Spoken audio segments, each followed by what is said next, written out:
Hello, everyone.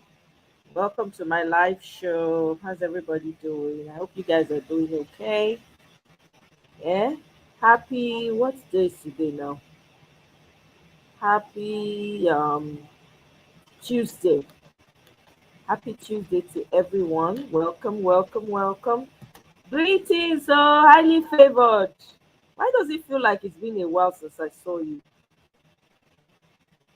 Yeah. Happy Tuesday. I hope you can hear me. Can you hear me clearly? Please let me know if you can hear me clearly. Yeah. Can you guys hear me clearly? Highly favored, I beg. Let me get a yes because my audio. Okay, good, good. Thank you very much. We're going to jump right into it. I hope you had a wonderful day at work. Just like the Highly economic favored. plan. I hope you had a wonderful day at work. I hope your day was stress free. It wasn't too stressful. Good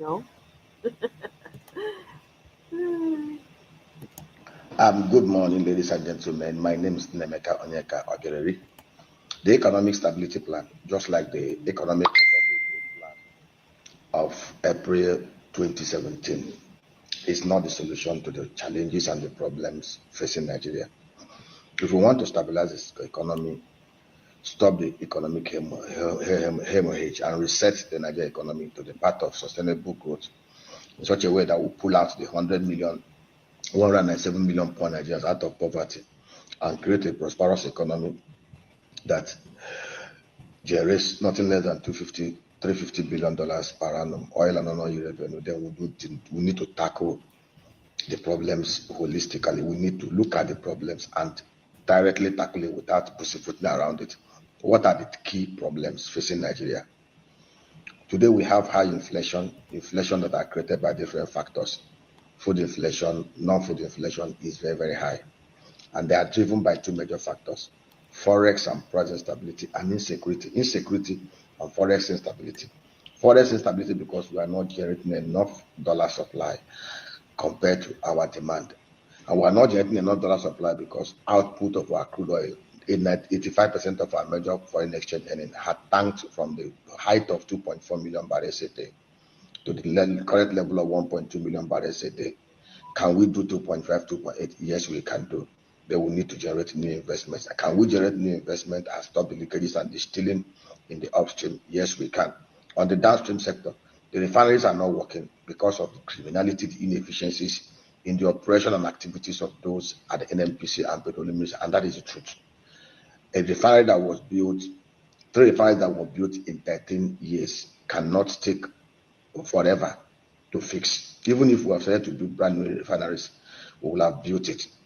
So the relics and the remnants of the massive corruption era of 2015 to 2023 should have been done away with, and we should do it massively. For us to fix it, like I pointed out, we have to carry out massive clearance and reform in the oil and gas sector.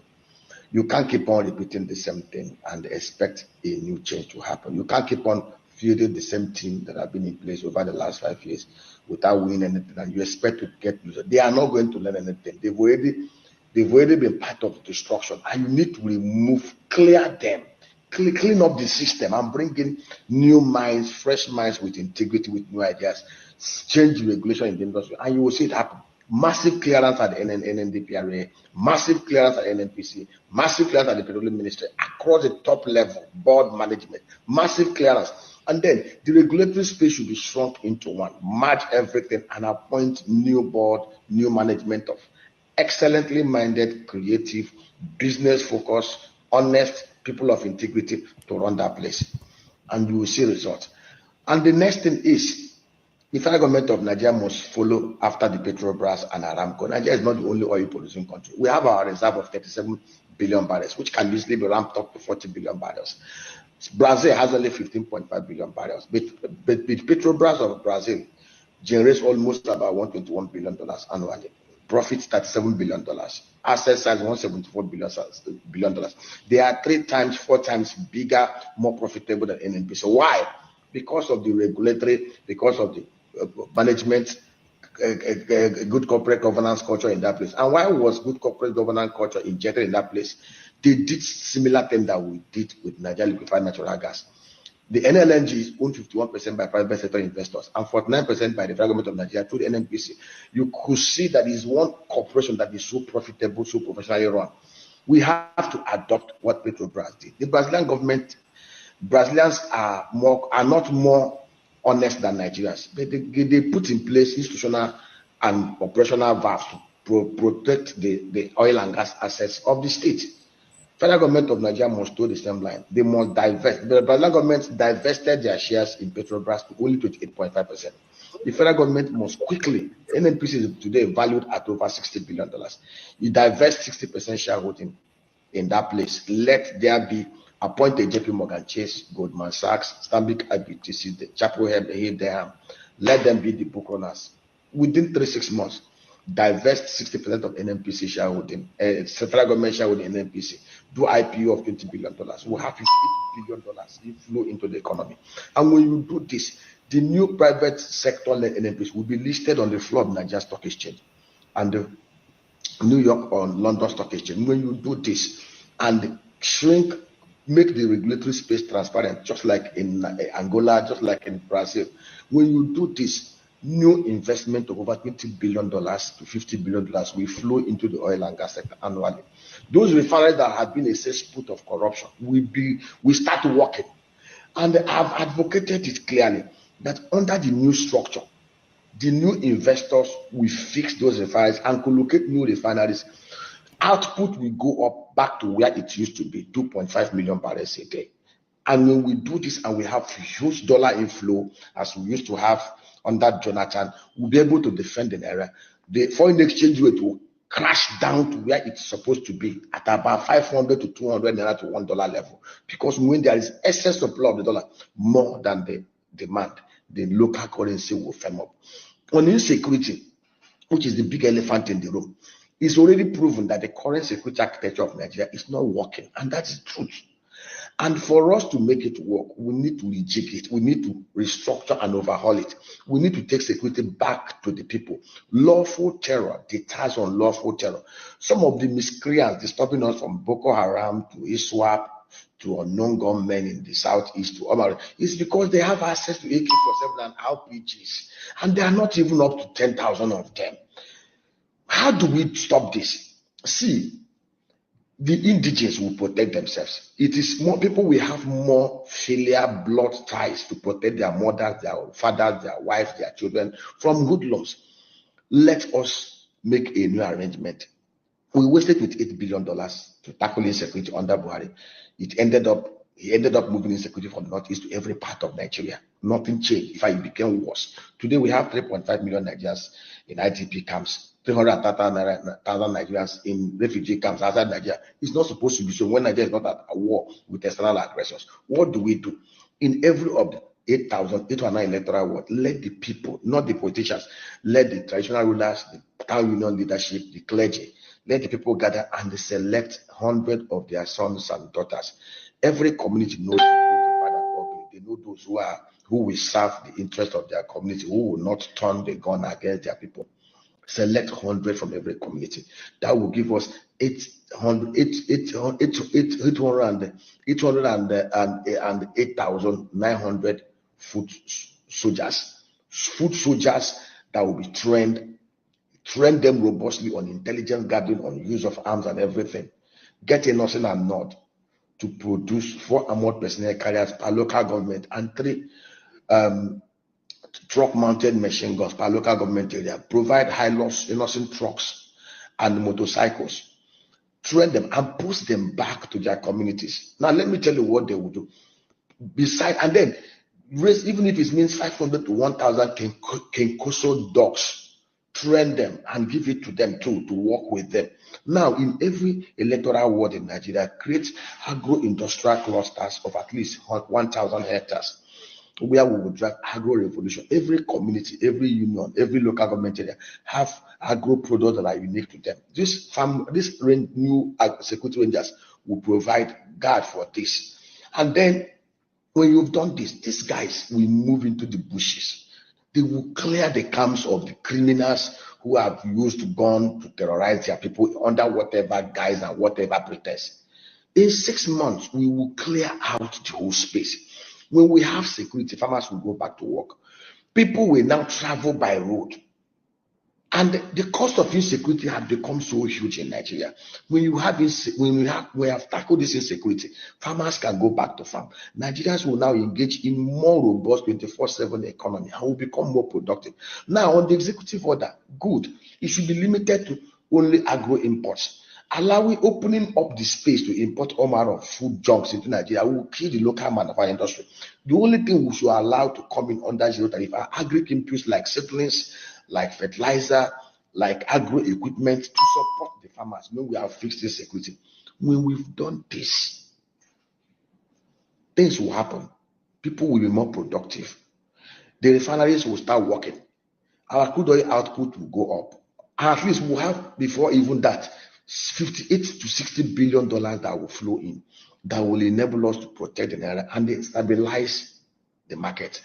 And when we have security, foreign diaspora remittances and inflows will start coming in. Nigerians will start coming back in droves.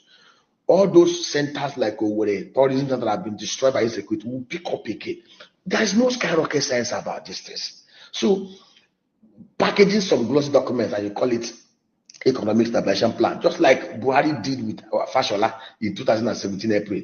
They said it's economic recovery and growth plan, 143-page document. Even Fashola told us how they were going to build 2 million housing units before 2020. 2020 came and passed, they didn't build nada, nothing. See, Proverbs 25 verse 5 says, remove the wicked from round about the king and he will rule righteously. Most of the people trying to deceive themselves, packaging your document, they know the problem. And we can easily tackle it. To set up this security architecture will take about $3.75 billion. To fund it annually, the current expenditure will take about $1.6 billion. Those people that will be recruited will be paid well, 150,000 naira every month, each of them. And then they will have life insurance cover, they will have health insurance cover to encourage them. And there are no many Nigerian youths that will be very, very willing because they are going to stay in their villages, in their communities, in their local government. So the cost of living will be very, very less because they're living among their people who will even be willing to support them with all manner of intelligence and everything. They will have drones covering everywhere. And that is the truth. Of course, with this thing, you ban open grazing everywhere. Nigeria becomes safe and productive. And when we shut down the criminality in the oil and gas sector, between 2000 and 2009, our daily consumption of PMS was 28 million liters a day. This madness started under design and continued under Mike and Tibaru and the rest of them. See, if we do this, we will be attracting $22 billion more inflow from the crude oil sales, from the output that are being stolen and lost through inefficiency. We'll be saving the 8 trillion naira that are lost yearly through inefficiency and Ponzi import volumes of the PMS and other white petroleum products.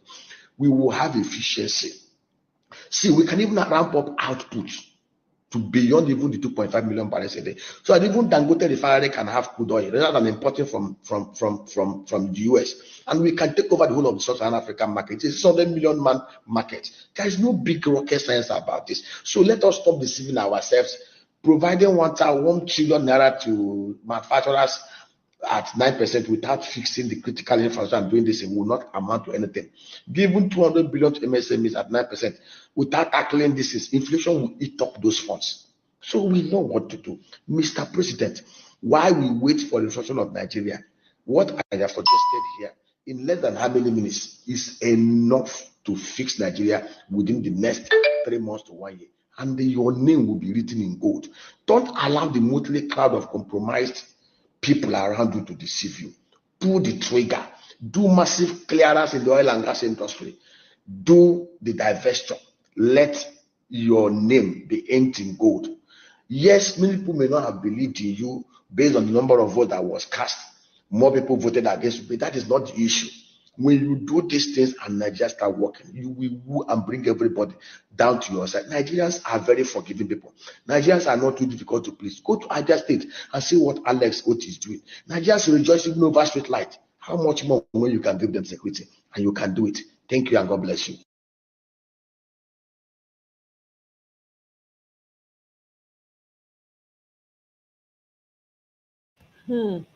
Nawa oh, nawa for wire road. There's more coming up, coming up. Hmm. Yay! Okokobioko. This country, Nigeria, they are trying hard to silence us, but we will not be silenced. Now the only country when the creator by himself give us. So it's worth fighting for. We move. Oh. Ladies and gentlemen, my name is Nemeka Onyeka Ojerere. The only thing that can save Nigeria, the only thing that can make this country to live up to its potentials and become a top 10 global economy, biggest economy within the next 10 years, is for us to quit our ethno-religious harness and face the realities that stare us in the face. See, God is not mocked. God, you see this Jehovah, God is never mocked. And that is why we keep on being a religious country full of hypocrites, full of wicked men, full of iniquitous people, full of people who do not know their right from their left. A majority who will drink poison when it is served to them in ethno-religious cups. In this country, insecurity was only narrowed to the northeast of Nigeria when the rest of Nigeria rallied together to chase away Goodluck Jonathan because he came from a minority tribe. All manner of propaganda, all manner of lies were unleashed against that man. Yes, Jonathan would have acquitted himself well, but we all know there is no sane or rational Nigerian based on history, based on antecedents, based on records that will ever compare Jonathan with the atrocious human play called Muhammadu Buhari. Buhari was head of state between 1983 and 1985. Even with the bile of the gun and the jackboot of the military, Buhari yet could not, in fact, he threw Nigeria into recession and created austerity measure so much that military men were going to shops to break into people's shops, to loot their shops so as to stop hunger in the land. Babangida and the rest of the military guys were so kind enough to kick the incompetent man out. Yet, people opened it. Clergymen, even people, bishops, GOs, were marching on the streets, demonstrating just to get Jonathan Goodluck out. Now, 8 years, Buhari came in and destroyed this country. Took Nigeria 50 years back. The same people who marched on the streets, who sat in Ojota, who created mayhem in the land, just to get Jonathan out. Even at a time, the economy was growing at 3% per annum. Even at a time, exchange rate was 199 naira to $1. Even at a time, a liter of PMS was 87 naira per liter. Even at a time, a bag of rice was 8,500. Even at a time, inflation was single digit. These men rallied round in their churches, in their mosques. They were all preaching hate against Jonathan. They marched the street, holding placards, shouting hunger is killing them. Now the real hunger has hit Nigerians. All these religious, cultural bandits, traditional bandits have all swallowed super glue. See, let me tell us, God is not mocked. You see, we let us keep deceiving ourselves. You see, this Jehovah, he's not mocked. There's no amount of prayer or religious awareness that can make God change the principles of times and seasons and the way God works in orderliness. Prayer does not build nations. Religious high awareness will never build nations. You see, whenever issue becomes touchy on religion, most of us are so ignorant that we refuse, like the Berean Christians, to test all things. We were arguing with some people. Yes, Bible said that all good and perfect gifts comes from God. But God does not work in a vacuum. For God to do a thing on earth, people must stand in the gap. God cannot just create something out of nothing. Peter was in the boat when Jesus Christ was walking on water, and every one of them was afraid. Jesus asked him, "Come." And Peter stepped out of the boat, and Peter walked on water. As long as Peter got his eyes focused on Jesus, he was walking on water until he looked away and he began to sink. If Peter had not stepped out, Peter wouldn't have walked on water. Faith, there's no faith without works.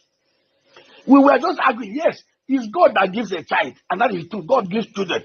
But the truth is, If a man does not sleep with his wife and release semen into the woman, even if you pray from here till tomorrow, there's nothing God will bless. And that is the truth. We keep on deceiving ourselves. And that is the truth. Isaac sowed in times of famine. The whole land was dry. There was no rain. God opened his eyes to do the first irrigation technology. And he opened wells and did it. And he sowed. And God gave him 10,000% return on investment, 100-fold.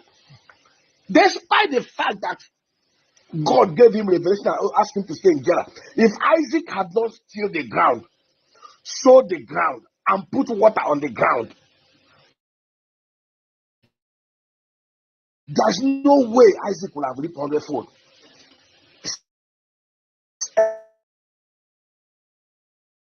Rebecca was barren.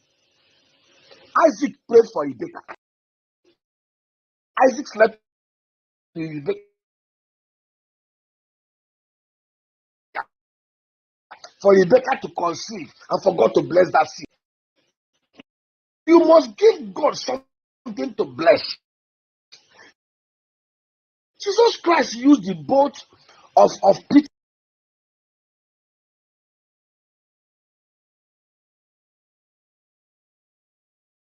and the rest of them to preach. After preaching, he asked them to cast their nets, and they cast their nets, and they caught a net breaking haul, and they put it in the boat. If they had no boat for Jesus to use or no net to cast, there's no way they will catch fish. When Jesus Christ wanted to pay tax on behalf of his disciples, he asked them to go and catch a fish.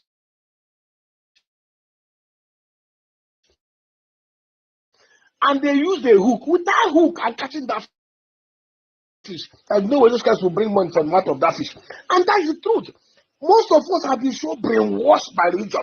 And even when they teach us, there's no miracle without foundation.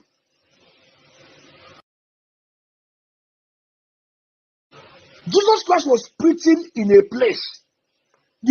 Some friends had their friend who is paralyzed. What did they do? They had to break the roof of the house to bring their friend down where Jesus can see him and touch him and heal him, or to say a word. If Jesus Christ had not seen that person and said that word, that person would not be healed. Zacchaeus could not see Jesus Christ because he was short. He climbed the tree. If Zacchaeus had not climbed the tree, Jesus cannot see him. The woman with the issue of blood had to push through crowd to touch the hem of the garment of Jesus because she believed, if I touch that hem of that garment, she wouldn't have been healed. She had her own part to play. She had to push through. She had to touch. God is not mocked. For us to have a nation that works, each and every one of us has a part to play. We must agree within us not to be part of the rush. We must not collect bribe or receive bribe or support evil or condone evil or tolerate evil. We must be productive in our own little corner. You cannot be collecting bribe, supporting criminals, supporting bandits, swallowing iniquity because it serves your religious and ethnic jingoism, and you expect God to do a miracle. You're wasting your time. God is not mocked. So when you see people, God is not a believer like you. God is not only a believer like you. God is a God of principles. He said, I sought for a man to stand in the gap. If there were no Shadrach, Meshach, and Abednego to stand up against Nebuchadnezzar, the whole world today would have been worshiping the golden calf. There must be people that will say to themselves, we will not bow before Asherah and the Baal. And when these people present themselves in the gap to stand in the gap, God will now use them. Gideon wanted to be used by God. He accepted to be used by God. Gideon went and gathered 2,000. God told him, I don't need a crowd. But there was a 300 that God used to be able to conquer that city. God will always want man to play his own part. Every one of us have a part to play. I see people arguing stupidly out of religion. You tell them, somebody said, the only man God created by himself out of the dust was Adam. Every other person. Somebody said, okay, a woman without a womb conceived. Even if the woman, of course, God can give new womb. But that woman did not procreate like Mary. That woman must still sleep with her husband to give God something to bless. And that is the principles of heaven. God is a God of orderliness. There is no faith without work. There's no miracle without you playing your own part. You must be at the right place at the right time and take the right actions for divinity to encounter and visit you. If Hannah had not gone to Shiloh and prayed, there's no way she would have encountered Eli, and there's no way Eli would have spoken to her for her to receive her miracles. These are the truths. We will keep on deceiving ourselves doing religious awareness. Why is Nigeria the most religious country in the whole world and the most corrupt in the whole world? The most religious Muslim country in the whole world, and yet the home of the most terrorized, the home of the worst terrorists in Africa. And we'll keep on. Let's just keep deceiving ourselves. Just in Beriberiism. Keep on deceiving yourselves. Be doing religion without works, faith without works. Be deceiving yourselves and be mocking yourselves and expect God to come down from heaven to do the works we are supposed to do here.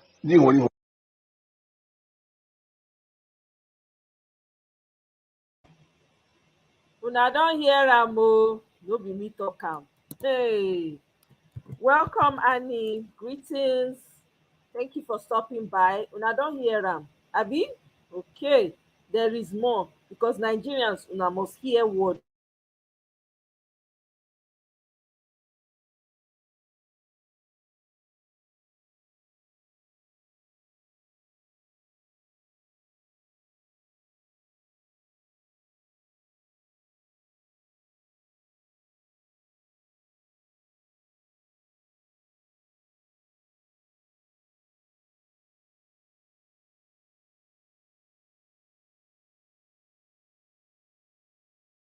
It's been long coming. It's been a whole lot of a whole lot of pushback I've been getting from different channels.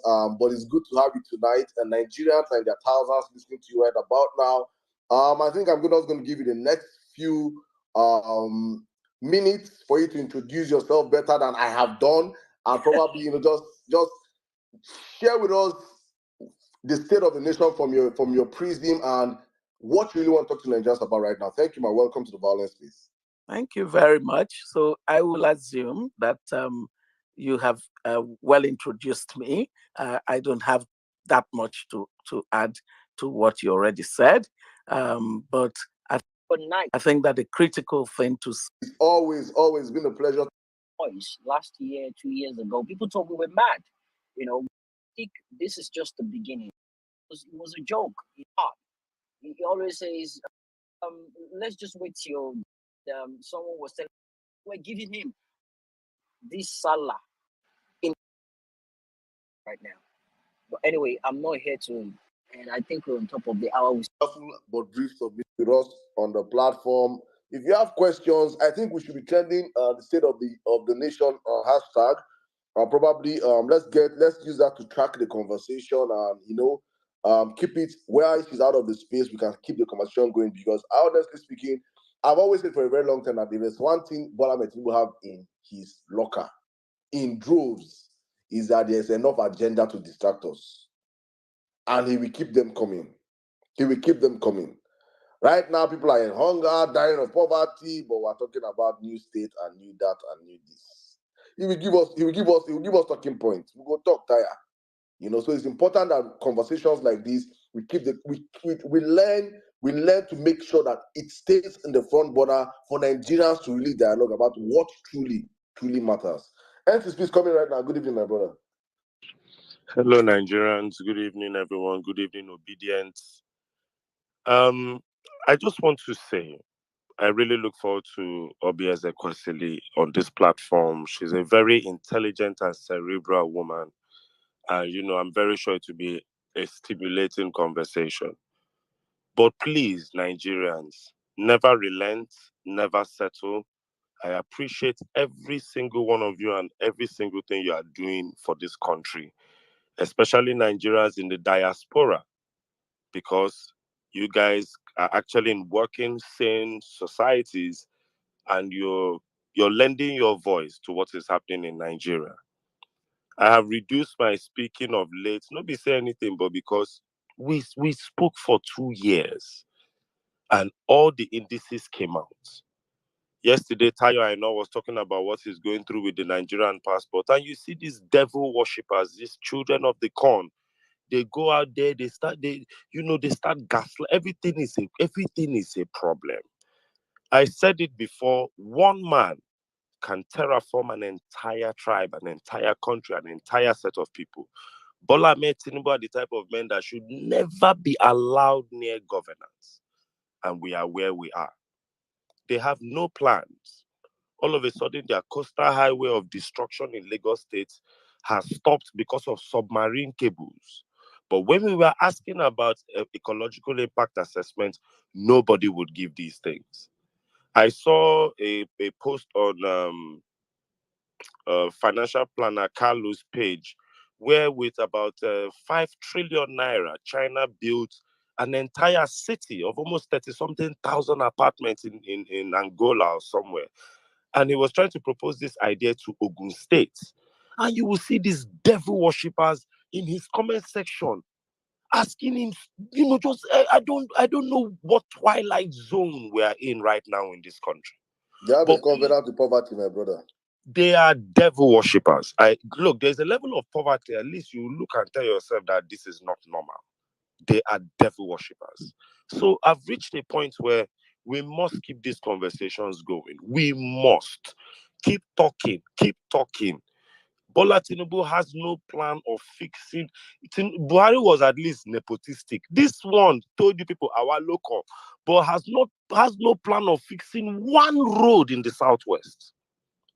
Bola Tinubu, that during election was caught with Guinean passports, diplomatic passports. His supporters are getting up today to tell you that the Nigerian passport is the best passport in the world. A man that we caught plain with Guinea Conakry passports. That is the level of madness we have. So please, become more militant. Become more militant. The fate of Nigeria, this is a battle of light and darkness. It is a battle of devil and God. It is no more Hausa, Igbo, Yoruba. It is no more about Nigerian.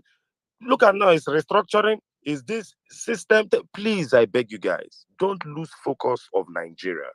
I'm saying this because obviously Kwesili will be here. We're going to have a very robust conversation. But I really do want you guys to keep Nigeria at the forefront of all your discussions, at the front burner of all your discussions. Speak to people about Nigeria. Tell the world about what is going on in Nigeria. Please, I beg you guys. Companies are leaving this country that in any other society, if you hear Guinness is leaving, Microsoft is leaving, the president of Nigeria should have called these people to ask them what is the problem. But these people are leaving, and you will not hear that a jury or Bayo Nanuga or Alake or anybody call them to ask what is the matter. I am a Nigerian in Nigeria, and we are going through hell. Please, I beg of you. I just wanted to remind us of what we are going through in Nigeria, because I know Obi will be here. We're going to have a great time. We're going to have great discussions. But let's not forget what is really happening. Also, General Oluchi's WhatsApp group initiative is a fantastic idea. Please also follow up with her and follow up with that initiative. If she's closed it, open your own group and still follow up with whatever they're doing there. All of these things, I beg of you, Nigeria must be great in our lifetime. Please, please. I appreciate you all. God bless you all. Are you? Thank you very much, my brother. Thank you. That was as always sizzling. Thank you so much.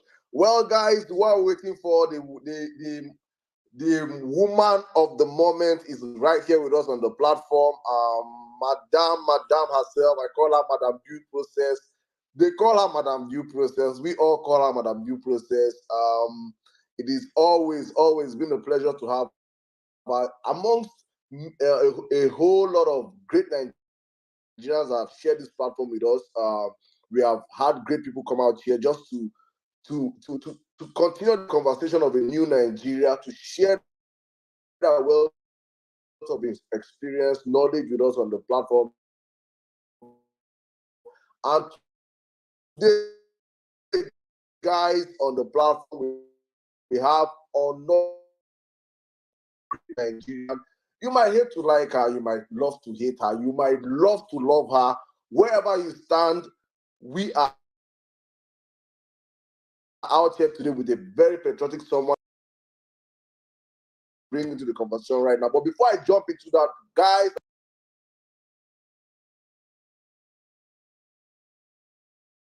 I have to please indulge every one of you on the platform. In case you just joined us before, I made my asking what's the jumbotron. You can just look at the space column above. Please copy those links.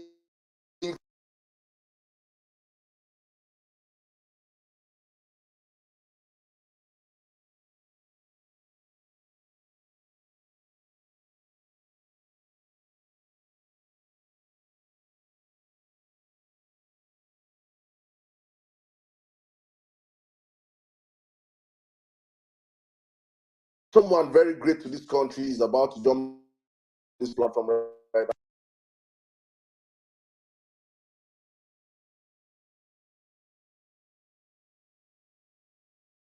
It's already up here. So please, guys, take the next few seconds. And if you're on Twitter also, please retweet the space, share the space. Let's get our people in their numbers into this conversation. This is one of those conversations that's going to spark the next phase of this country. And I'm saying this because today is the eve of June 12th. Eve of June 12th. I don't understand why, but there's a reason why we're having this conversation. So please, guys, jump, get the retweet buttons out there, get the likes, get everybody into the conversation. Nigerians, ladies and gentlemen, I have with me on the platform today Dr. Obiageli Obi Ezekwesili. She is the president of the Human Capital African and senior economic advisor at African Economic Development Policy Initiative, AEDPI. She is also the founder and chairperson of SPPG, the School of Politics, Policy and Governance, established by the Fixed Politics Initiative, which she also co-chairs. Ezekwesili is a former vice president of the World Bank African region. She was a minister of education, where she got out her very powerful name, Madam Due Process, and also an ex-minister of the Mineral Resources of Nigeria. Madam Ezekwesili is also a co-founder or co-convener of the Bring Back Our Girls campaign. We all know that. She was also a presidential candidate in 2019 presidential elections. If you can recall the red card movement, these are the people that championed a third force is possible in this country. Yes, she was one of those candidates. And Dr. Ezekwesili is also a senior fellow at Yale Jackson Institute of Global Affairs, USA, and also a Richard von Weizsäcker fellow at the Robert Bosch Academy in Berlin, Germany. Dr. Ezekwesili is currently the board chair of Women Political Leaders in Brussels, Belgium. Madam Obi Ezekwesili, your profile is very, very intimidating for our mothers. It's good to have you on the platform. Good evening, ma. How are you doing today? Good evening. How are you doing? I am fine, ma. And you? I am Welcome to doing the great. Violence Space. Thank you so very much for welcoming me. You are the the Emir El Saddam. I am whatever you call me, but it's good to have you on the platform. I've looked forward to this moment. It's been long coming. It's been a whole lot of a whole lot of pushback I've been getting from different channels. But it's good to have you tonight. And Nigerians and their thousands listening to you right about now.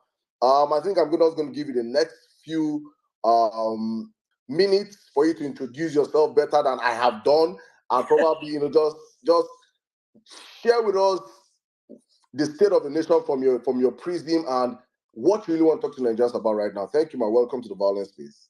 Thank you very much. So I will assume that you have well introduced me. I don't have that much to add to what you already said. But I think that the critical thing to say is that it is a delight to have this conversation, especially as you stated, on the eve of the 12th June, which now is statutorily recognized as a Democracy Day. I am delighted that citizens are taking the initiative to own the Nigerian democracy, and that it is your generation of Nigerians who are increasingly stamping their own authority on the governance system that we have chosen as ours. I think there is no doubt that Nigerians have agreed that there is value to being a democratic society.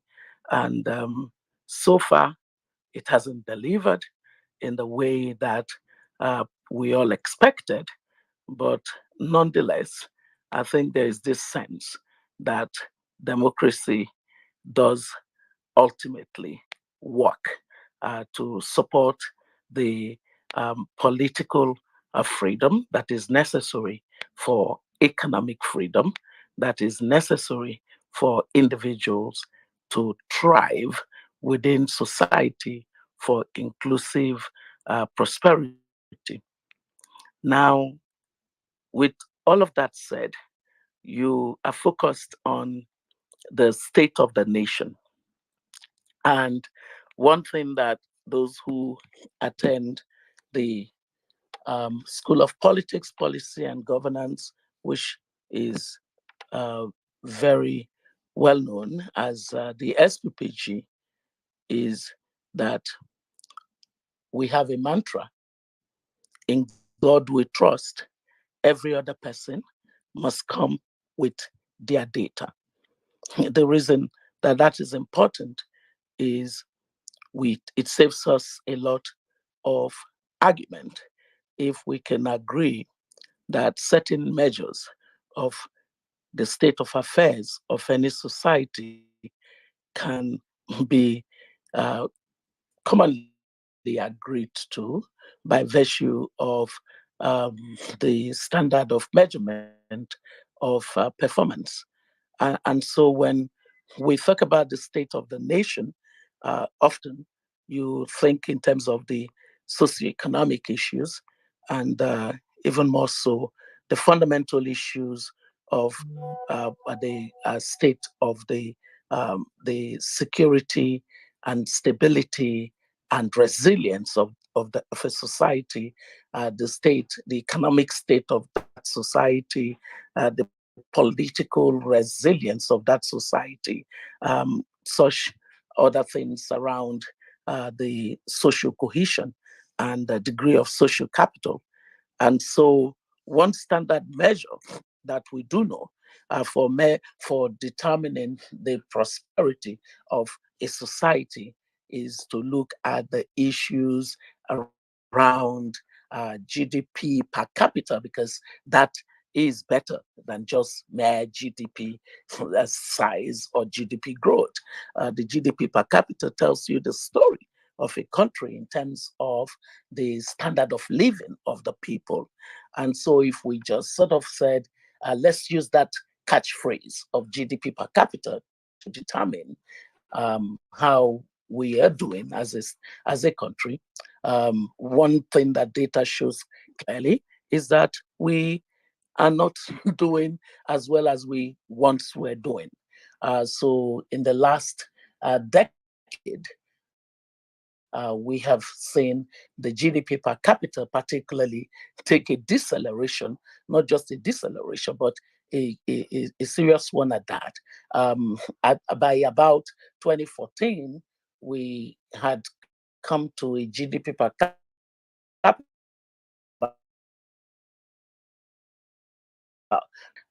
as GDP year, we are in the regions of 1,800 or thereabout GDP per capita.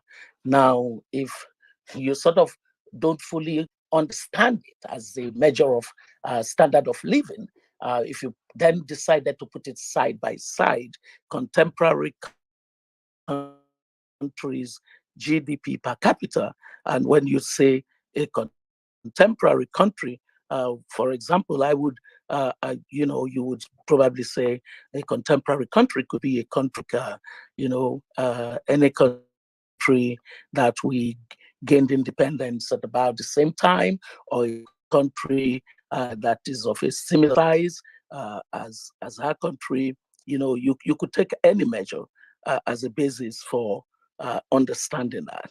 Now, if you took that measure as a basis for understanding GDP per capita, whether it is Indonesia or it is Singapore or it is Malaysia, we are at least 6 times less than that of the lowest of them. In the case of Singapore, our GDP per capita at over $65,000 is at least 30 times our own, ours or thereabouts. So when you look at it in those terms, then you say, how well has this country performed, considering its factors of endowment that should enable it do more considerably better than it's done? Or you think of it in terms of the poverty levels, where maybe if you looked at $1.90 as a basis for determining the number of poor people or the percentage of poor people in your country, you would say $1.90 as a benchmark. That is people who survive on $1.90 a day in their country or below it. That number would be giving you something of about 42% or thereabout. By the time you take it up to $3 as 80 or thereabouts, you're getting something that is way above and above 60% of the population. Or you think in terms of multi-dimensional poverty, and you're getting to something close to about 133 million in absolute numbers. So in whatever way you look at it, to the extent that rather than shrinking the size of the people who are poor and outside of, and people, the people who are poor and within the bracket of people with reasonable standard of living, it means that economically you're not doing well. You are in a deleterious context. Then you look at the issues of the resilience of society. Undoubtedly, we all know indicators that measure that. So, for example, the fragility index that looks at the state of fragility or the state of or the strength of societies, of countries. And we have, over the last 10 to 13 years, consistently come out as one of the 13 the 13 least resilient societies. We are in the region of fragility. If you are at 13, you're at 12, you are close enough to be at 5, 6, where you begin to see states that are literally in a failed status. So when you have this level of insecurity, this level of briefulness of your society, and you also have this state of dismal economic performance, and then you have your political system not as resilient in terms of the democratic ethos and the democratic institutions that mediate the way that society interacts, then it's almost like a triple whammy situation that you're dealing with. but on the political side, it worsens when there is an erosion of the institutions of that hold society together in that description of what an orderly society that is anchored on the rule of law should look like. And because when that happens, chaos is easy to occur without the counter force of the state responding to it effectively. And that's the descent to anarchy, something that you absolutely want to avoid. So here we are in that state where the social cohesion is eroding and eroding very fast. Social capital is eroding and eroding very fast. Also, these two things matter for the stability of society on the one hand, and for the economic decisions that are made within society on the other hand. I said of Nigeria today that we find ourselves in a state where the economics has collided with the politics, and in a very bad way. In a very bad way. You know the data around the very um, unstable macroeconomic context within which Nigerians operate their daily lives now. So whether it's the price as measured in terms of foreign exchange, it's an unstable context.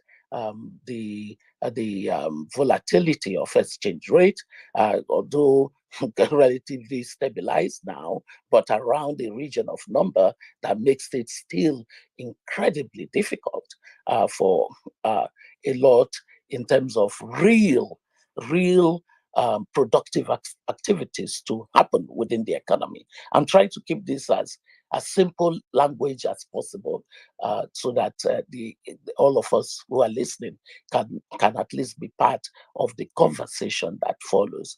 Or in terms of another price measurement, the interest rate, at a degree of interest rate increases as part of stemming inflation, what you end up having is you end up having a leanness of credit that is available for the real sector, that is for the productive sector, because cost of financing production and productivity becomes really higher.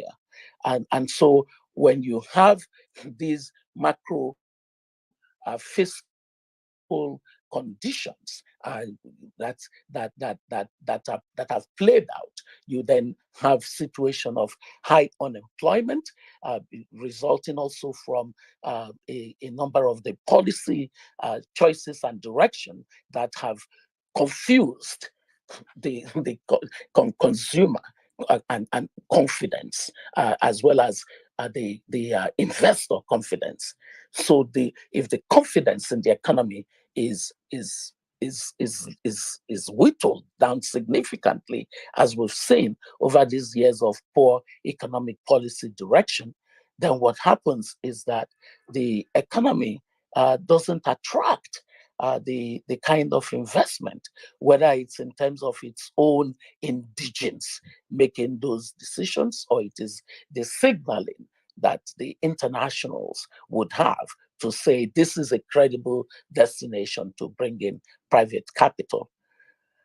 With all of that, you come to the conclusion that, hey, we do need a comprehensive reset of the Nigerian enterprise. The Nigerian enterprise needs almost a shock therapy in order to reset itself. And that shock therapy is something that cannot come from just marginal tinkering of how things are going. So if you brought out a plan and you said to us that you're going to increase this by this amount or by that amount, it wouldn't really make a significant difference, because you have a fundamental structural issue that is making a lot of things to be in a state of disequilibrium. So to bring Nigeria back to a place of equilibrium, I have maintained that we do need a very important conversation as a people. The conversation of the kind that enables us design a pathway out of this state of being stuck in low equilibrium performance.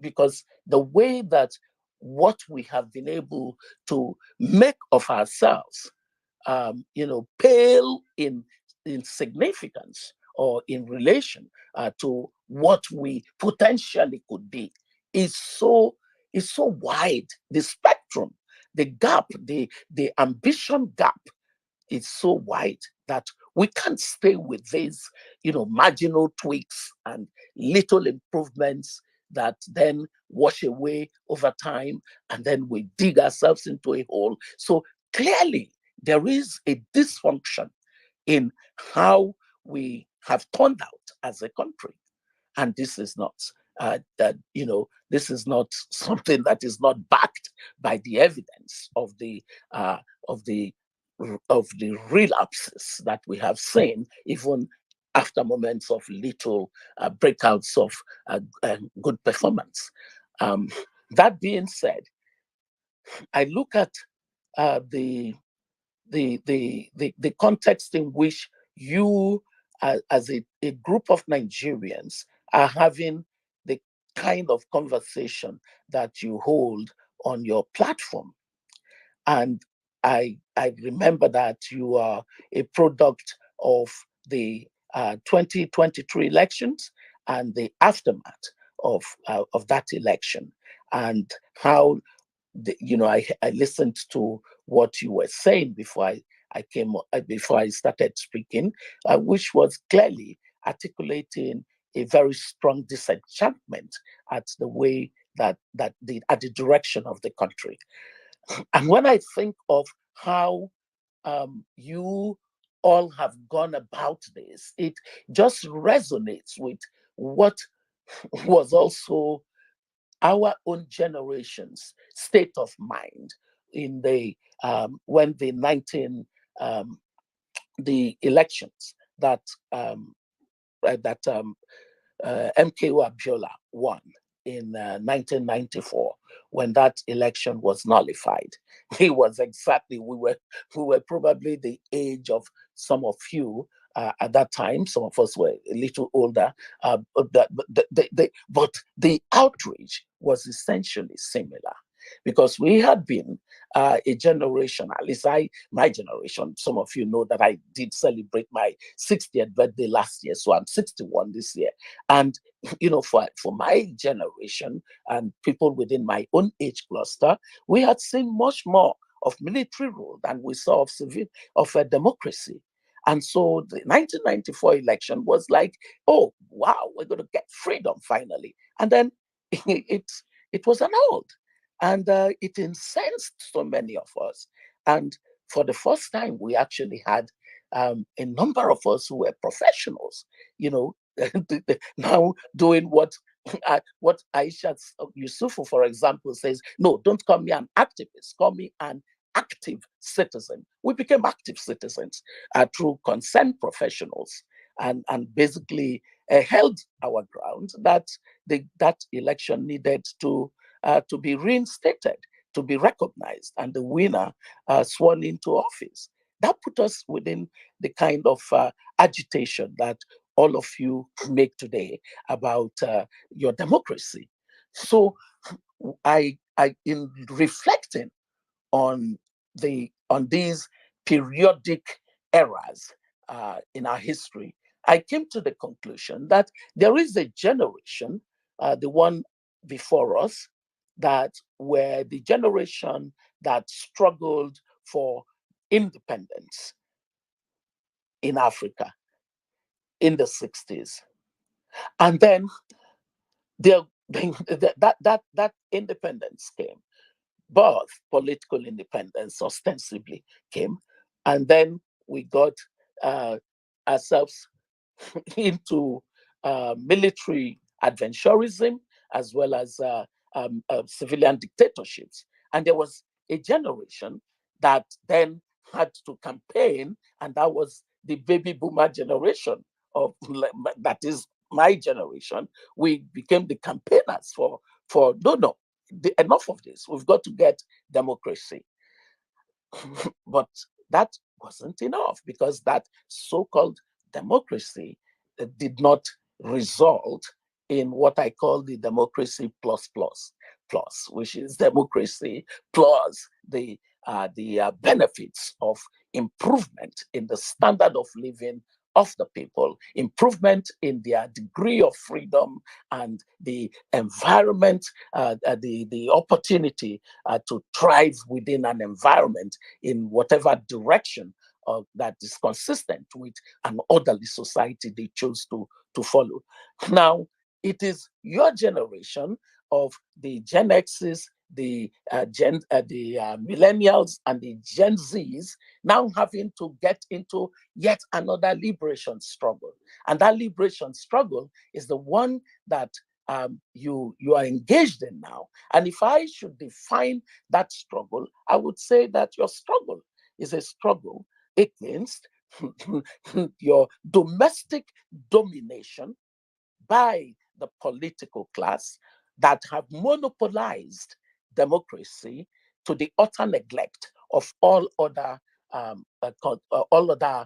stakeholders that should be equal participants in the democratic process. So I did a research that followed from when I stepped down from running for office. I went into politics not because I had any desire to be a politician in that sense of the word, but because I was outraged. I was tired of seeing the poor governance as the biggest obstacle that was standing in the way of us having responsible leadership and the outcomes that other societies that were contemporaries of Nigeria had been able to achieve. And so when I came face to face with the variant of our politics, then I realized that, oh, we've been thinking it's poor governance. It actually is not just poor governance. It starts upstream. It is about the quality of our politics.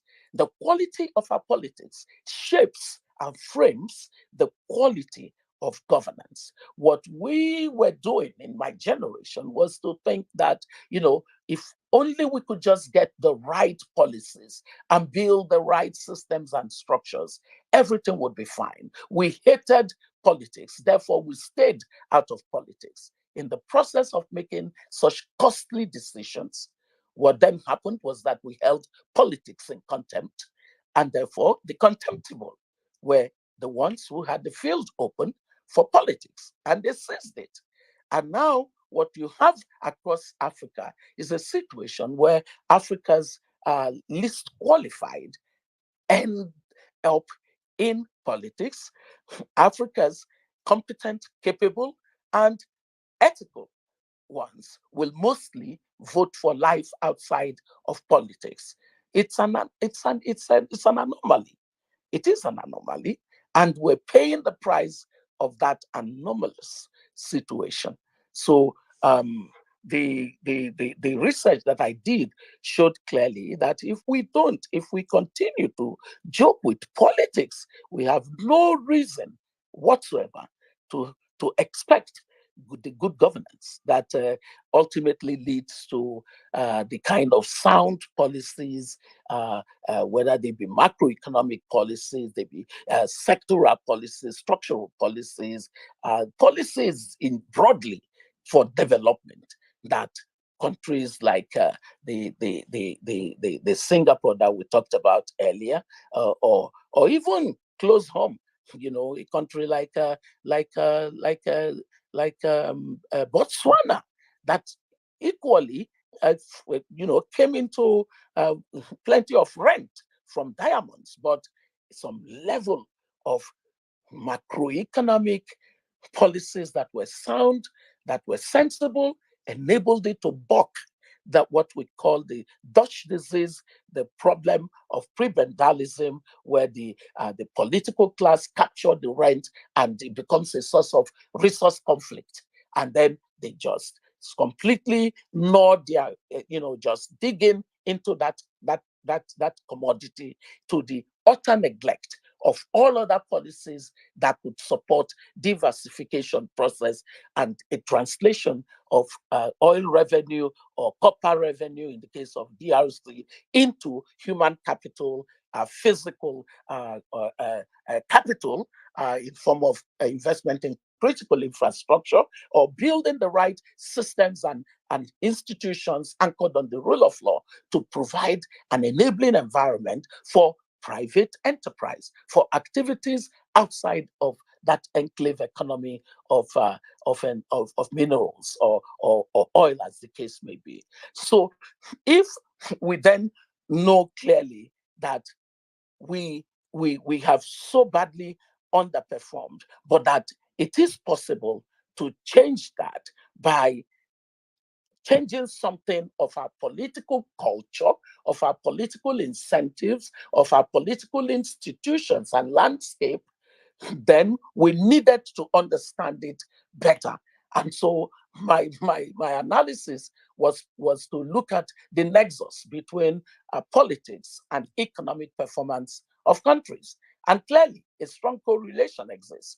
If your politics is poor, your economic performance would be pitiful. We see it, it's played out across our continent. We are hostages of bad politics that then lead to the formation of governments that are weak, governments that are broadly unethical, governments that are incompetent because they then don't assemble the kind of solutions to problems that other countries easily see in proven ideas that have led to economic growth. So that whole agenda of understanding our politics and how much of an obstacle it is to good governance enabled me to see that, hey, wow, there are three important pillars that determine the triangle of politics. If I looked at politics as a product, or I looked at it as a service, it would be the consumers, in which case this would be the electorate, the citizens, the people. And then it would be on the other side of that triangle, the suppliers, that is the politicians, the political class, and their parties. And then on the apex side, it would be the regulatory system, the institutions, the laws, the constitution that create the basis for mediating the activities of the supply side and the demand side in politics. And when I did further analysis of it, it became clear that of the three groups, of the three pillars that make up what I call the triangular pillars of democracy, the only pillar that has an incentive to change the situation that most of African countries find themselves is the pillar of the citizens. Why? Well, if you have a monopoly hold on politics or as suppliers of politics that does not work for everybody, a monopolist has no incentive to withdraw their advantage. They hold tight to it. So there is a further entrenching of that shackle, that hold, that stronghold of political class over the so-called democratic space of our continent. So there's no incentive on the part of the monopolists. So you would say, okay, how about the regulatory side? How about the institutions, the laws, and the processes, and the institution and the agencies of the state? Well, the truth is that the supply side of politics creates them in their own image, and they are captured by that supply side. So even where some of them may be willing to do something, they are ineffectual, they have no competence to do it, or they are completely in the pocket. So you can't get any action in structurally changing Africa's politics from either the political suppliers or the institutional frameworks that would have entered into a distorted political arrangement and corrected it. That's why, for example, 2023 election, you look at an election umpire like INEC with all the resources it got, and it just went beyond it just fell beyond below the pale in every a sense of analysis of performance. So so what remains? It only remains the pillar of the citizens. Now, if it's only the pillar of the citizens that remain, would it be all the citizens? No, it cannot be all the citizens, because there's incredible problem of collective action dilemma. Like collective action dilemma, we're equally suffering, but we can't find consensus on how to save ourselves from the suffering. That's the simple way to describe it. We have reason to work together, but somehow there are too many things that separate us from working together. It's a dilemma. So you have that fractious and factionalized citizens, a pillar. But one thing that my research showed is that out of that could come out a group like what you all have called yourselves obedience, where you're saying we are moved by a certain set of values of what we think our country could be. We aspire to seeing a country that functions, a country that thrives on the basis of competency, of capacity to solve problems, of certain ground rules of ethics of how society should punish and reward behavior. So that subset of Nigerians, whatever they may call themselves, they could be anything. But the fact that you have a core group of people who are saying this is not good. We need more. We need better. That is an important development for us. The Senegalese were able to find theirs in a way that dramatically engaged their political suppliers to say, hey, we're setting the standard here. You can't do this and get away with it.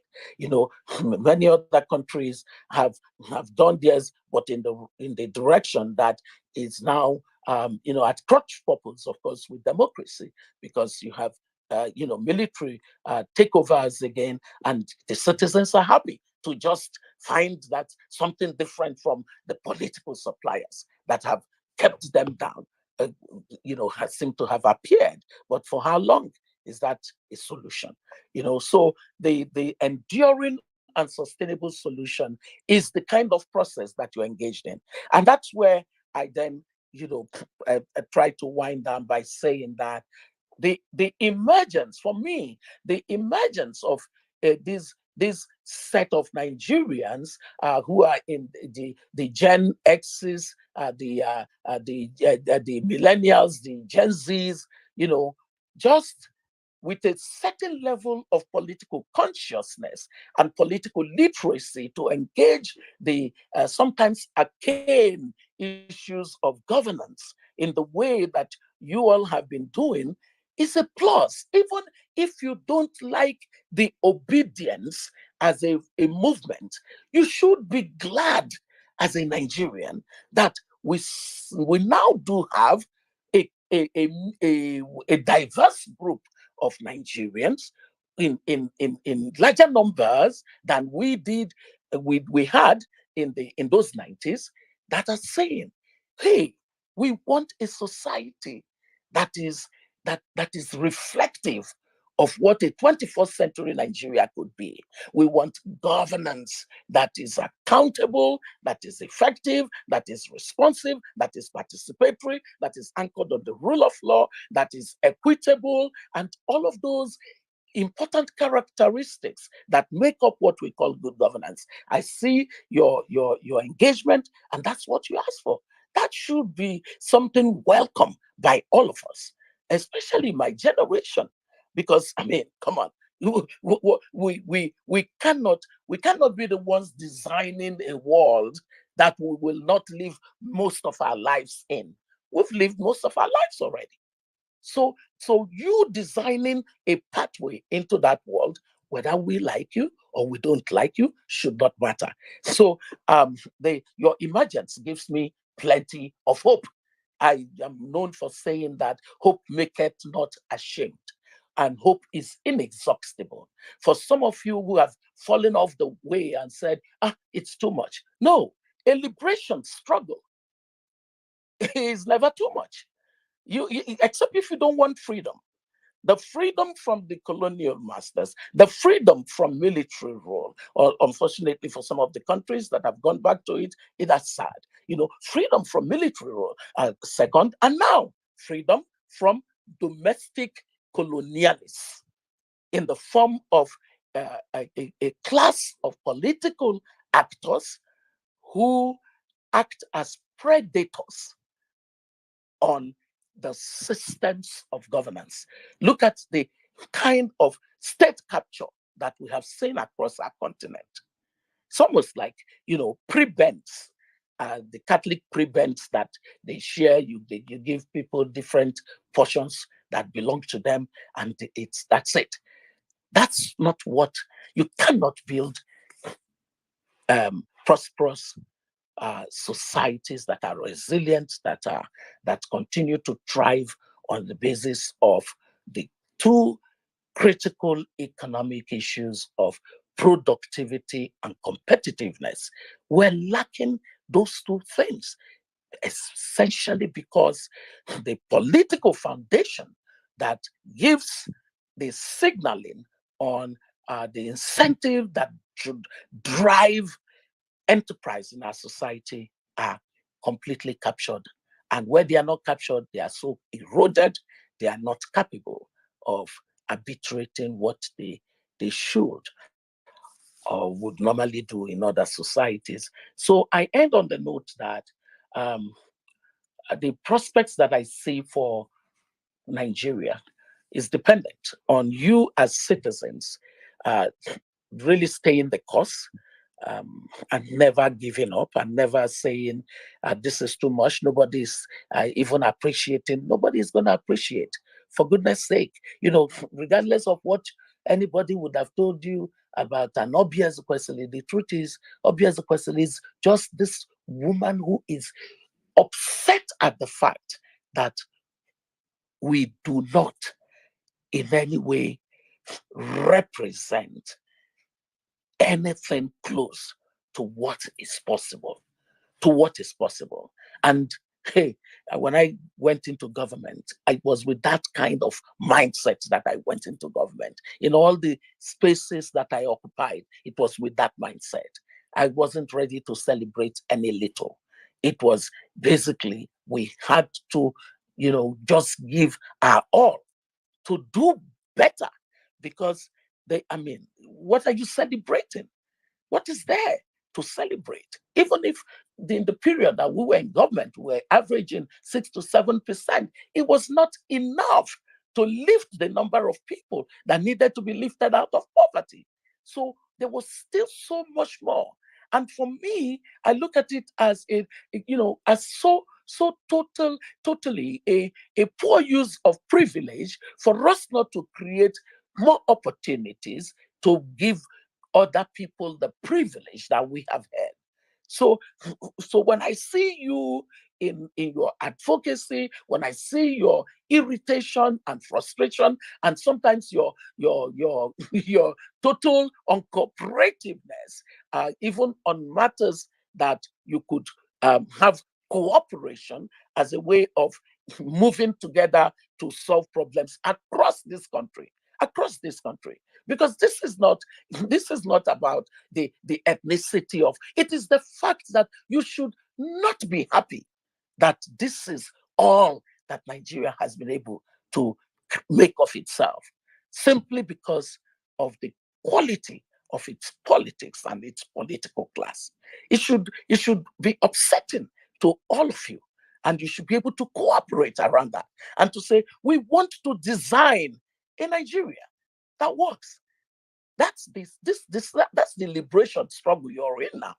And it's not one that you should abandon because, you know, with the collision between the politics and the economics, if we do not manage it well, oh my goodness, the history um, is replete with societies that had no other place to go other than failure, as in becoming a failed state that became a humpty dumpty, too scattered to be put together again. That's not what you want for Nigeria.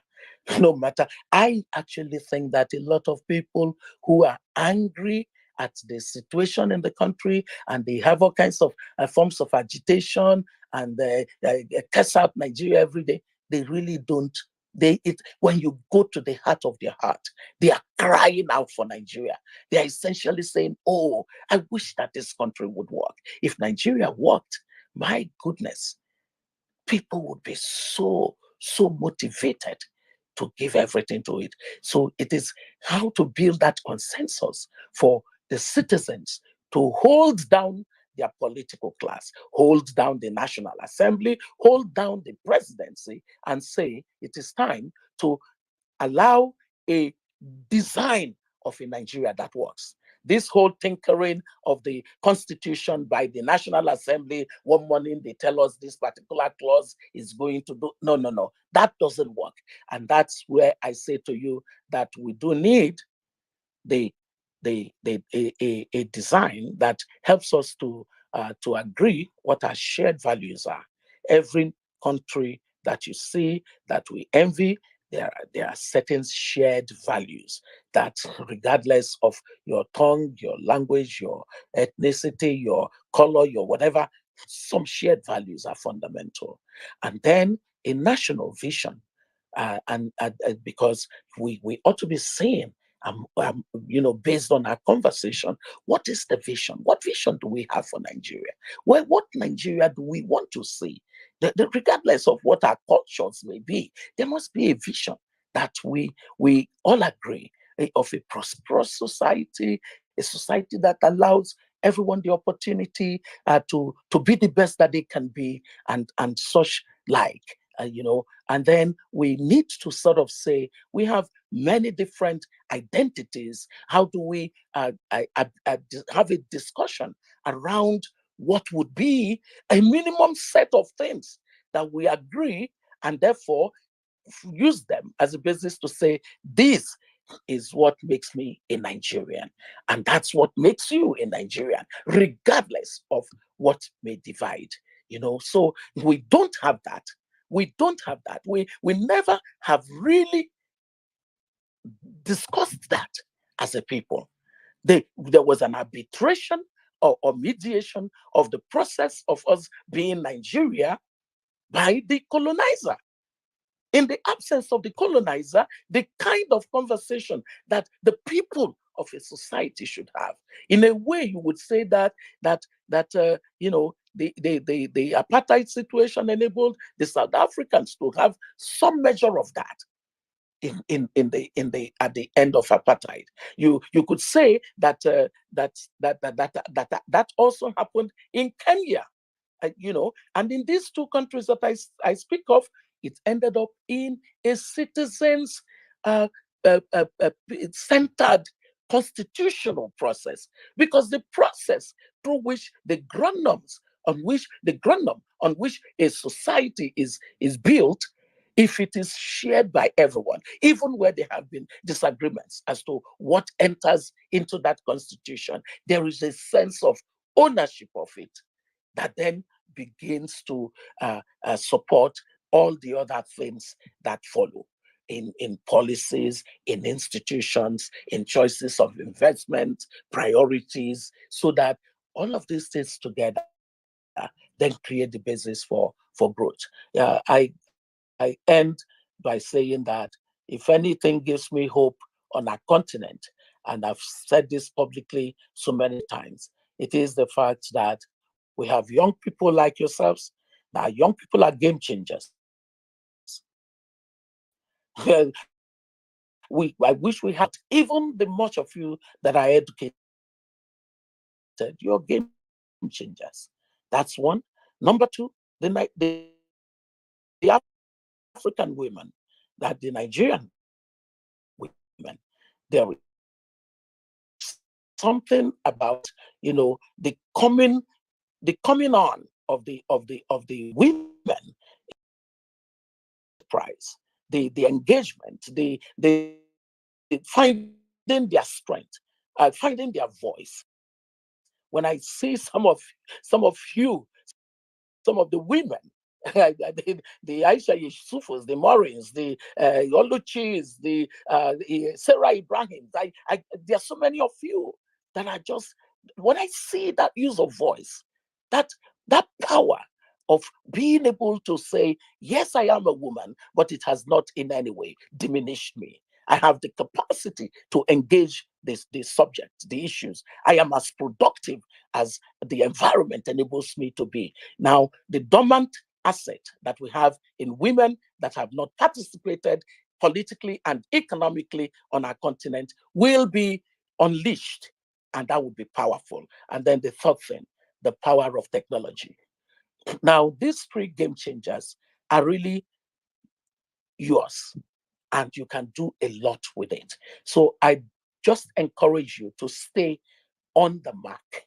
Don't be illusioned by the fact that, oh, you gathered together, wanted a massive change in 2023, and it didn't happen. We were robbed of this, and therefore, goodbye to Nigeria. Come on. If you faint in the day of adversity, your strength is weak. Your strength is weak. Don't let that be so. You have done well. You have to do better. You have to gain more political literacy. You need to understand greater the power of collaboration. You need scale, massive scale. You need strategic thinking. You need to even receive counsel from those who have gone ahead of you. These are all important elements that lead to good formations toward the kind of liberation struggle that you're now engaged in. I thank you very much for the opportunity.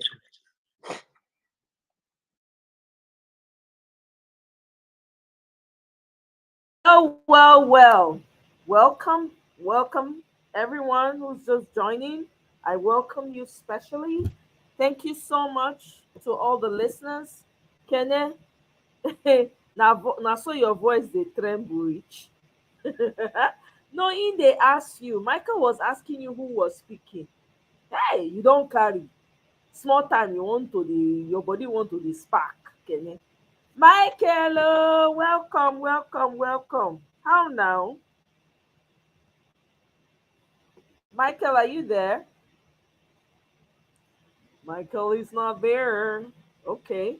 Well, my people, you guys heard what Obi just said, Madam Obi, and it's a clarion call for everyone that this Nigerian situation is not for one person. No, it is not for one person. It's not a fight for one person. Let me switch my device because this battery don't give me sign.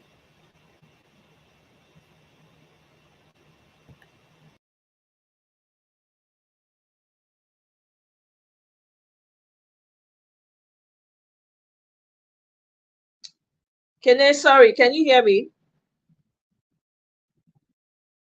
Can anybody hear me? I want to make sure I'm heard, though. Let it not be as though I'm talking to myself. Okay, I'm going to assume that you guys can hear me. So I'm going to just continue. Okay. So you guys have heard what she said, especially at the tail end. We only have one country. We cannot give up on it. We have to keep fighting. There's no end to this fight. We have to keep going. We only see Do you have any other country?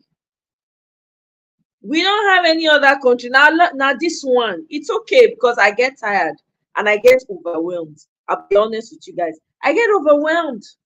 When I get overwhelmed, I take the necessary break if I need to. I do. Because if they say base now, the only place you're going to think about first is Nigeria. Can you imagine? Obi just talked about, Madam Obi just talked about how much they've been fighting. How much they've been fighting and still haven't given up. We cannot leave this mess. So there are children coming up. Is this the mess you want to leave for the children?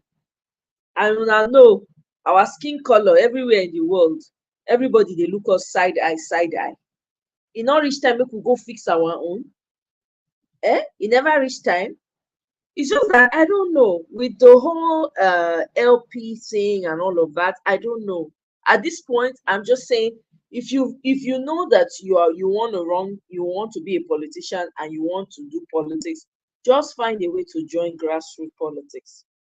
Join from the grassroots.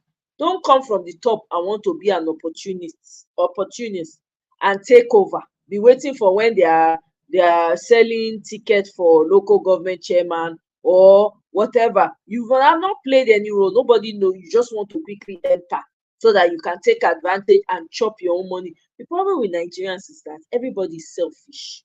Everybody dey look for wetin dem wan chop for their pocket. Everybody dey look for it's my turn. Let me rake in as much as I can. We cannot continue like this. We need we need a mindset reset. We need a change of mind. That mentality of wanting to, oh, you know what? Let me grab all I can grab right now. Let me just grab everything I can grab for myself, for my children, for my generation yet unborn. It does not work. People will go into politics for their own selfish reasons. Look at Dino Melaye. How many cars, how many sports vehicles, how many luxury cars Dino gets? The other day he was doing a video and showing off with them, with each and every one of them. I think he just bought the new Tesla or something, and he was showing it off. I might look at this toddler. It is babies who act like that. It is children who feel the need to want to be, show off. Like, yeah, look at me, I've arrived. Where have you arrived? Your money does not go past a generation. Do you know wealthy people, real wealthy people, right? They practice delayed gratification. It's not everything you see you must chop at once. That's why we don't have generational wealth in Africa, as they say. Most of these people who go to school, even the ones that didn't go to school, obviously, we have a Baba Blue in presidency right now. Most of these people don't have generational wealth. All they do, they just eat with all their fingers. In fact, they add their own children, their grandchildren, their great-grandchildren. Oh, money join, chop them in one generation. That's what they do. If you listen and if you read books, autobiographies of people who have had generational wealth, that is what they do. They practice delayed gratification. They don't use all fingers chop. They have trust. They create trust for their children. They are okay driving a modest car, living a modest life, just so that their children that they are bringing can enjoy what they did not enjoy. How many of your Nigerians can boast of that? All the wealthy people you see now, the so-called elites that are in Nigeria right now, I tell you, let small breeze blow. If small breeze blow like this, it is over. It is over. Imagine what happened to Landmark. That Landmark, what's it called? I think it's a beachfront place that they just destroyed. So now imagine that's the only investment that man has. All the wealth is tied to it. What would have become of him today? That's the end of that wealth. That is the end of that wealth. There's nothing else. What do you want to do? You will go fight. Only you will fight government. You can't fight the government on your own. You can't fight the government by yourself. In fact, you say you have tried. You are tired. You mean you have tried. You have to continue to try. Anyway, that's why you are here. You are trying. You are still trying. Man, Mrs. Omorege, I understand and I hear you. Yes, we have to keep trying. Not only that's the not only Nigeria are the only country where we get, so we have to keep trying. And that's why you're here, because you're trying, you keep trying. You know, Madam Obi is still fighting till today. If you go on her tweet, if she sees something that's off, she tweets about it. She was the first person to tweet and said, you know what, she's not going to say that our national anthem. She was the first person to revolt against it. At least the one I saw, she was one of the very first persons to say, nah, I'm not doing this crap, whatever, with you people. Priceless, if you say you are tired. Una no go tire. Oh, it is our country. We cannot be tired. You see this one, eh? We pin here. We can't be tired. We can't give up. We can't. Think about it. We've never had freedom. Oh. Hey, all the small freedom when we think say we get, we never had it. It was all a facade. We never had true freedom. We're still fighting till today in 2024. We're still fighting. Yeah, we're still fighting. Till today, we don't have electricity. We don't have good running water. Nothing, no good roads, no good healthcare system. Nothing is working. It's literally a jungle. It's like a jungle where people go to hunt. That's what it is. That's what Nigeria has become. I'm sure some of you saw the videos. I don't like seeing videos of people being brutalized, but I saw a video and I was reading the comments. I didn't watch it because I can't. My heart cannot take it. And this guy was being brutalized, a civilian. I think he was in Navy quarters or something like that. That is how bad it has gotten. People just get away with anything. They don't care. And just today, I think they kidnapped 50 more people today in the north. Can't remember specifically where now, but in the north, they kidnapped 50 people. Eh? If we keep quiet, if we don't do anything, it is only going to get worse. It is only, look, these people that are banking on us remaining silent and just walking away and just accepting the status quo. I saw a tweet where somebody was saying, I think it was the Middle Belt Forum or something to that effect, saying that Peter Obi should accept the 2023 election. I say, thunder fire the Middle Belt Coalition, whatever they are called, by whatever name. Because I can tell you for free, some of them have families in IDP camps as we speak. They are not doing anything about it. How can people be in their countries and be living in IDP camps? Please, which country has that going on? Apart from war-torn countries, which country has IDP camps for their people? Eh? For instance, if you say bye Nigeria, oh my God, you guys shouldn't give up on Nigeria. Make I tell you, like play, all these people, all these palm color people, they bank on them. When I yesterday they build airports for Zamfara State. Wetin Zamfara State get? Who they travel go Zamfara State? Who they travel go there? The people are living in abject poverty, multi-dimensional poverty. Some of them they eat now leaves they chop. They don't see food chop. They don't turn to ewure when they pluck leaf for inside bush they chop. The governor of the state is building an airport with over 350 million thereabouts. Please tell me how many people visit Zamfara State? What's he building an international airport for when his people cannot afford to eat? They don't even have education, no good education. They're not even they go school. They talk. There's no plan for education. Thank you very much, Kene. Your head did there. Exactly. That's what it's about. It's not about you. It's not about the people. They don't care. How many people visit, go to Zamfara, fly to Zamfara? The people with interest have told them, oh, you know, you got to build an airport, whatever, so we can land. So they go, they land, they milk the land of its resources. That's what's going on. Eh? Nobody's asking questions. I see the man be like, God, waka go dey greet the contractor or whoever that person is when they build the road. If we keep quiet, there goes, if they never even say Nigeria self, we don't know. Because at the rate they are going, you know how much they set apart to celebrate Democracy Day tomorrow? Another billion, so that they set apart to celebrate Democracy Day. They have entertainment tomorrow. They have hall that they are going to use. Meanwhile, there are people starving on the streets, literally.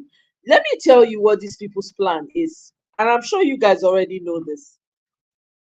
Their plan is to amagirize everyone in Nigeria, where they are begging for food. They're begging neighbor to no food unless a government official trickles down to them. They're not going to get anything. So that they are preparing for next election. Did you hear that in which part of the West now, whether it's Ondo State or Ogun State, they've already started collecting their PVCs and giving them, guess how much, my people? 30,000 naira to drop their PVCs.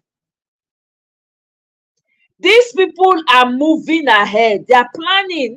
They play. Nigerians are playing. They don't know what they are playing with.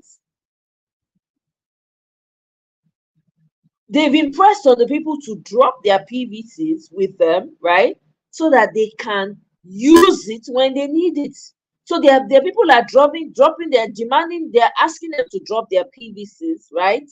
And giving them, crediting them 30,000 naira in return. Please tell me, what can 30,000 naira buy? What can 30,000 naira buy? Chuk, welcome. Oh. Nigeria, it seems, didn't actually appreciate the level of destruction. They did not. There was a tweet somebody dug out, I think from 2020, and the person said, Nigerians, the ability for them to just accept anything that comes, they just roll over and keep taking it and keep taking it. That's what the lady said. As at 2020, Buhari ensured that all online news media in Nigeria locked their comment. I'm telling you, it will get there. Did you hear that they've created a law against protests? They're actually working on a law to prevent protests in Nigeria. Me, I said, when the people are tired, that law no go work. How many people they want unalive? How many people? He set the bar low. It was a plan. They plan to set the bar very low because they don't have sense. They are devoid of vision. They don't have anything. All Buhari came to do was to steal and line his pockets because he felt he missed the opportunity. Then he came back to line his pocket and the pocket of his family. And that money, they don't go ever use and do better thing because they don't know better. Now that money they go on a life each and every one of them. See the road when he do go reach Niger. Is he able to go to the Niger today? There be railway. Is he able to go to Niger? Let him go now. Let him go to Niger. Maybe he said if they trouble him too much in Nigeria, he'll go to Niger. That one lock. Make it go. It's all week celebration. So it's an all week celebration, right? You saw some of the symposium. Wow. I didn't even see any of that. I can't be bothered to see it. Buhari set a very low standard for Nigeria. Henceforth, when younger Nigerians experience what happened under Buhari, they will think it's normal. Oh! It's a mind, they're messing with the psyche of the people. And unfortunately, I have to say, a lot of Nigerians in Nigeria are very ignorant, right? They don't even know what their rights are. because they don't teach them. Nobody makes them aware, unless it's now that people are trying to sensitize the grassroots and get them to see reasons why everybody needs to be involved, right? Again, let me just share here. General Oluchi is doing a fantastic work with her rescue operations, Rescue Nigeria, something like that. And then Dr. O.I. Kenna, boots on the ground. Please contribute. I beg you, contribute in whatever way you can. This is for grassroots sensitization. Please, guys, connect with these people. They are doing fantastic work, you know. So if you say, what do I think of Showore attacking Obi? I don't, guess what? Showore is irrelevant. It's insignificant. Showore not fit win local government chairman for him state. May if I go try am. What are they talking state? In village, e no fit. E no go fit. How many votes Showore fit put? How many? Showore cannot full. You know, maybe they say na 33,000. E don reduce to 14,000. He can't pull it. He's insignificant. The man is desperately grasping for significance. That's what it is. It's like a cry of a loser. That's what he's doing. He's just crying for recognition. I saw he came out with venues for people to come out and protest the hardship. There's not one eastern state listed. Not one. Yeah, let me pull it up. Is that the kind of person somebody wants to pay attention to? Me, I don't pay attention to people like that too. The man is looking for attention. People just they give him unnecessary attention. That man, give him the opportunity, he will be worse than Buhari and Agbado put together. Showore that was dragging and trolling what's this woman's name? Trolling what's this other lady? What's her name? Oh, Chai. Ngozi Weala. Trolling her. They beef the woman. Now, but is it the woman's fault that she's brilliant and she has influence and she occupies positions of power? Is it her fault? Her husband is not complaining. Her children are not complaining. What is Showore's own? As at 2015, this man was trolling Ngozi Iweala. Seriously trolling her. Let me see. Comments, he said, withdraw the honorary doctorate degree given to Ngozi Iweala of Nigeria. Petition to Yale University. The man is desperately seeking for relevance. Why will I waste my breath on him? Someone who doesn't like women that are successful. I'm sorry. I don't have anything to say to him. He's irrelevant.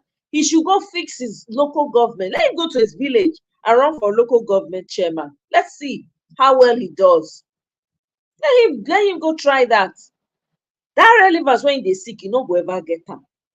Peter Obi does not mention his name, does not even see him, doesn't even acknowledge the man, does not even know if the man exists. But Showore, every tweet he must add Peter Obi. His followers should ask him, what is your problem with Peter Obi, really and truly? What is your problem? What is your fight with Peter Obi? Did he steal your wife? Did he take something that belonged? Maybe they asked him. Maybe there's something we don't know. Do you understand? Inner caucus thing. Because I don't know why else he wastes his time dragging the man, calling him every time. He's looking for Elon Musk money, because when you drag people will come to the comment section, abuse him, give him more clicks. Before you know what's happening, I think that particular comment where he even spoke against Peter Obi, he got a lot of retweets and a lot of views. So he's going to make some money. Showore is irrelevant. He's desperately seeking for relevance. He's never going to get it. Matter of fact, his career as a national, unless he wants to join APC and donate his brain, because there's no way you can join APC and not donate your brain. It's not possible. If he donates his brain to APC, he might have a chance at SSA. That's the most they will give him. You'll be one of those people who watch on TV that come and be talking out of their backside, trying to justify this nonsense. He will be like the likes of FFK and Reno. Nothing more, nothing past like that. This Shori, he has lost all credibility. I'm not sure he knows how bad he has lost. His followers, maybe they're not past like 10. Well, they say he don't reduce from 33 to 14K or how many followers. He go don't drop to like 7K right now as we speak. Too bad. The man should find some other profession, because this is not working for him. They've given him his papers. He's back in the state. Why not go and build up on yourself and make yourself useful? Do you understand? I won't be surprised. Half of his followers joined the APC. When they saw that whatever, it didn't look like it was going to be happening for him, they all joined the APC. Majority of them, only very few, maybe like 1 or 2 or 3, maybe perhaps, I don't know, now join Obi. I'm telling you. And with one mouth, he says, well, if obedient, some of them, come to him and he's going to accept them. The same mouth, he says he's not begging for obedience to join him. He doesn't want a group of people that are rowdy, that are this. Okay, leave us. Why are you mentioning the name? Anyways, you say you are fighting for a new Nigeria. You are not showing it. Everything you're showing is against the new Nigeria. Make it make sense. Everything Showore is fighting for is against the new Nigeria. You are dragging Peter Obi. He's not the president.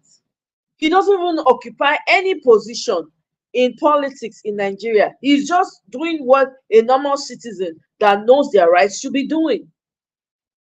But Showore carry Peter Obi matter for head like say na akara dey sell. I never see human being like that for my life. Desperately looking for attention. He will never get it. If I were him, I would look for another thing to do. Because you see on this one, you don't wreck a political career. Unless you go join APC now. You will join APC now, not be later, because there's no guarantee that later on it might be absorbed by APC. There's no guarantee. And Agbado does not forgive. That one is a known thing. Everybody has been saying it. Agbado does not forgive. Is it not the same Showore that celebrated, that ushered in Buhari?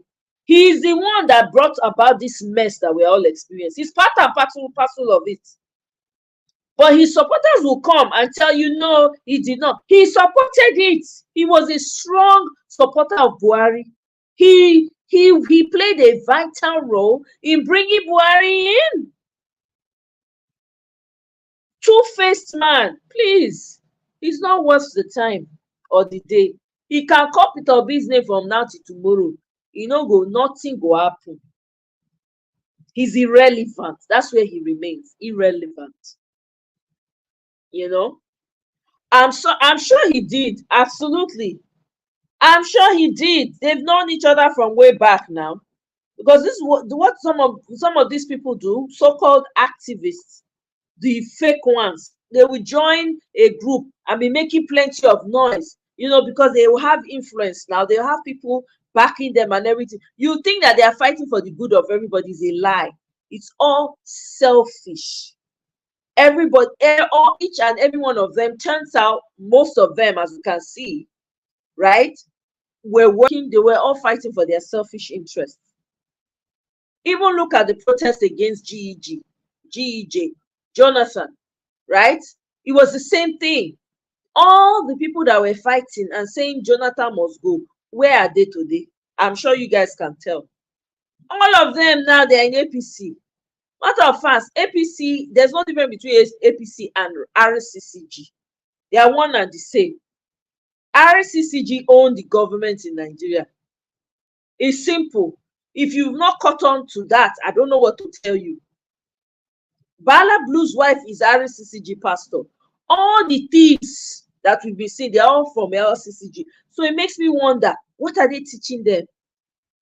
One of the pastors had to strip his own title just so that he can lie Hey, the EFCC chair, he's a pastor of the church that they fired one other pastor from, the one that celebrated his wife's 60th birthday. They fired him. They sacked that one because of Wigwe's, he did a big party and called the Flavor. Why? When his biggest donor who had died and they were had unalived and they were trying to bury him, making arrangements to bury him. Guess what? The EFCC chair is a pastor in that church now. He's been a pastor all along. You don't find that suspicious? Let me borrow, what's this man's name? Umar. What's his name? That guy, that African American guy that talks. You don't find that suspicious?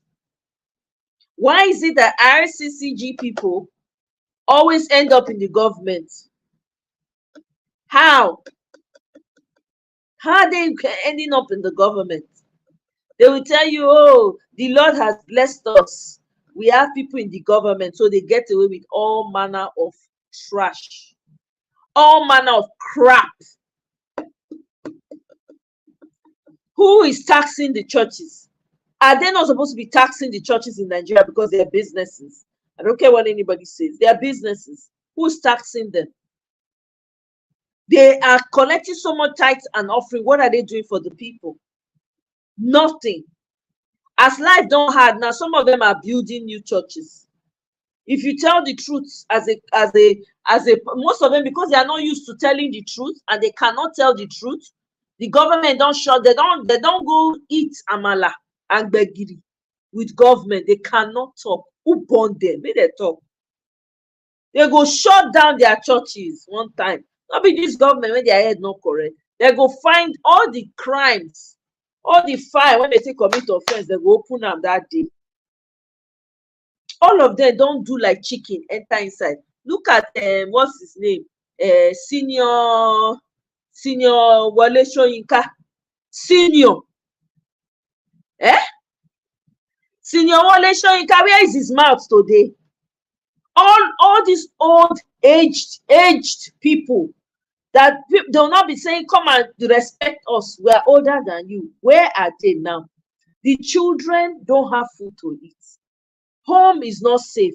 Women are being sold at the borders. Young girls are being sold. Now, women that they say pass.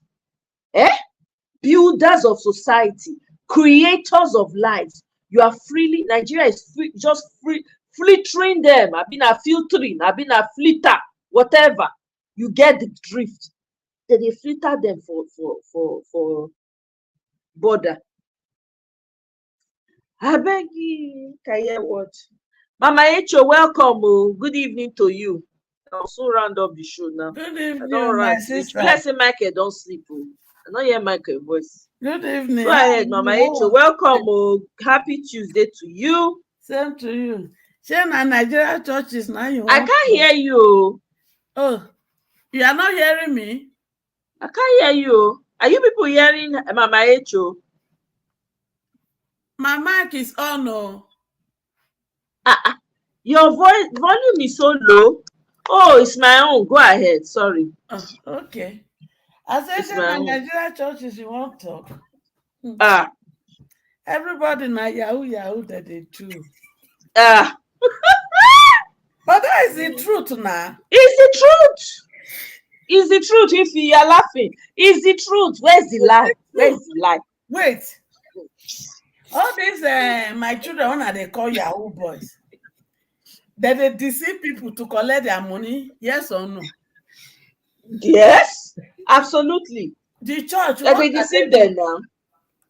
They go tell you one story that you can't confirm. And they will tell you that it's because there's so seed. That is why so money came into their hand. Exactly. No lies detected. So is that not deceit? Yep, it is. Okay, what is a seed? Not be waiting that they put for soil go germinate. Yep. So why is it that they call money seed? Make all of us put money for soil now. When I go germinate, But we now there e go dey till the next 100 years to come. E go dey there until wetin they call them? All these people that they excavate. from Wetin dem dey childhood, call? now they tell me and you say we dey give to God, and yet none of us has God account number. Do we have God account number? For where?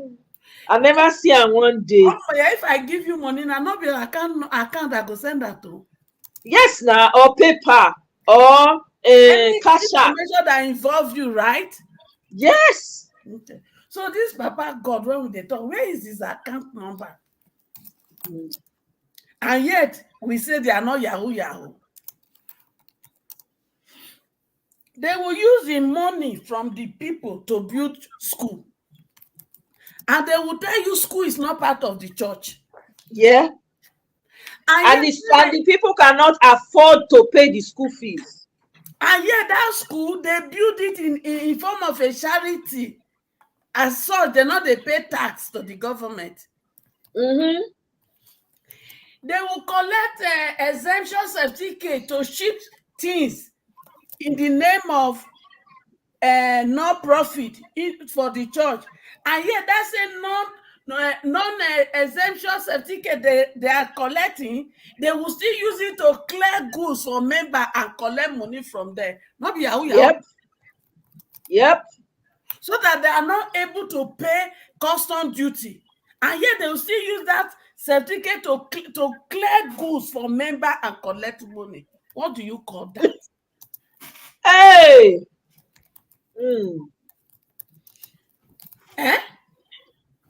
Now, the younger generation does not believe in church. If they go now just to go, make my mother not fight me. Is that not the reason they just go to church? Yes, they wait for when they feel grow, come up for house. Yep. When they are in church, they are using their phone to do something else. Yep. Guinness don't leave Nigeria now. I say Mona go they tap palm wine. Mona, all of them, Mona go collect wine tapper cloths. Mona go they tap palm wine. Add bitter leaf, join them. Start us. All right. Go ahead. They will tell us, not be equally yoked with unbeliever. And yet unbeliever get company when me and you they work. It not be even that one. Unbeliever go bring their tithes come. They go collect. Some of them they tell you say a Muslim person came to pay tithes to me. Exactly. They go they brag. They use a brag.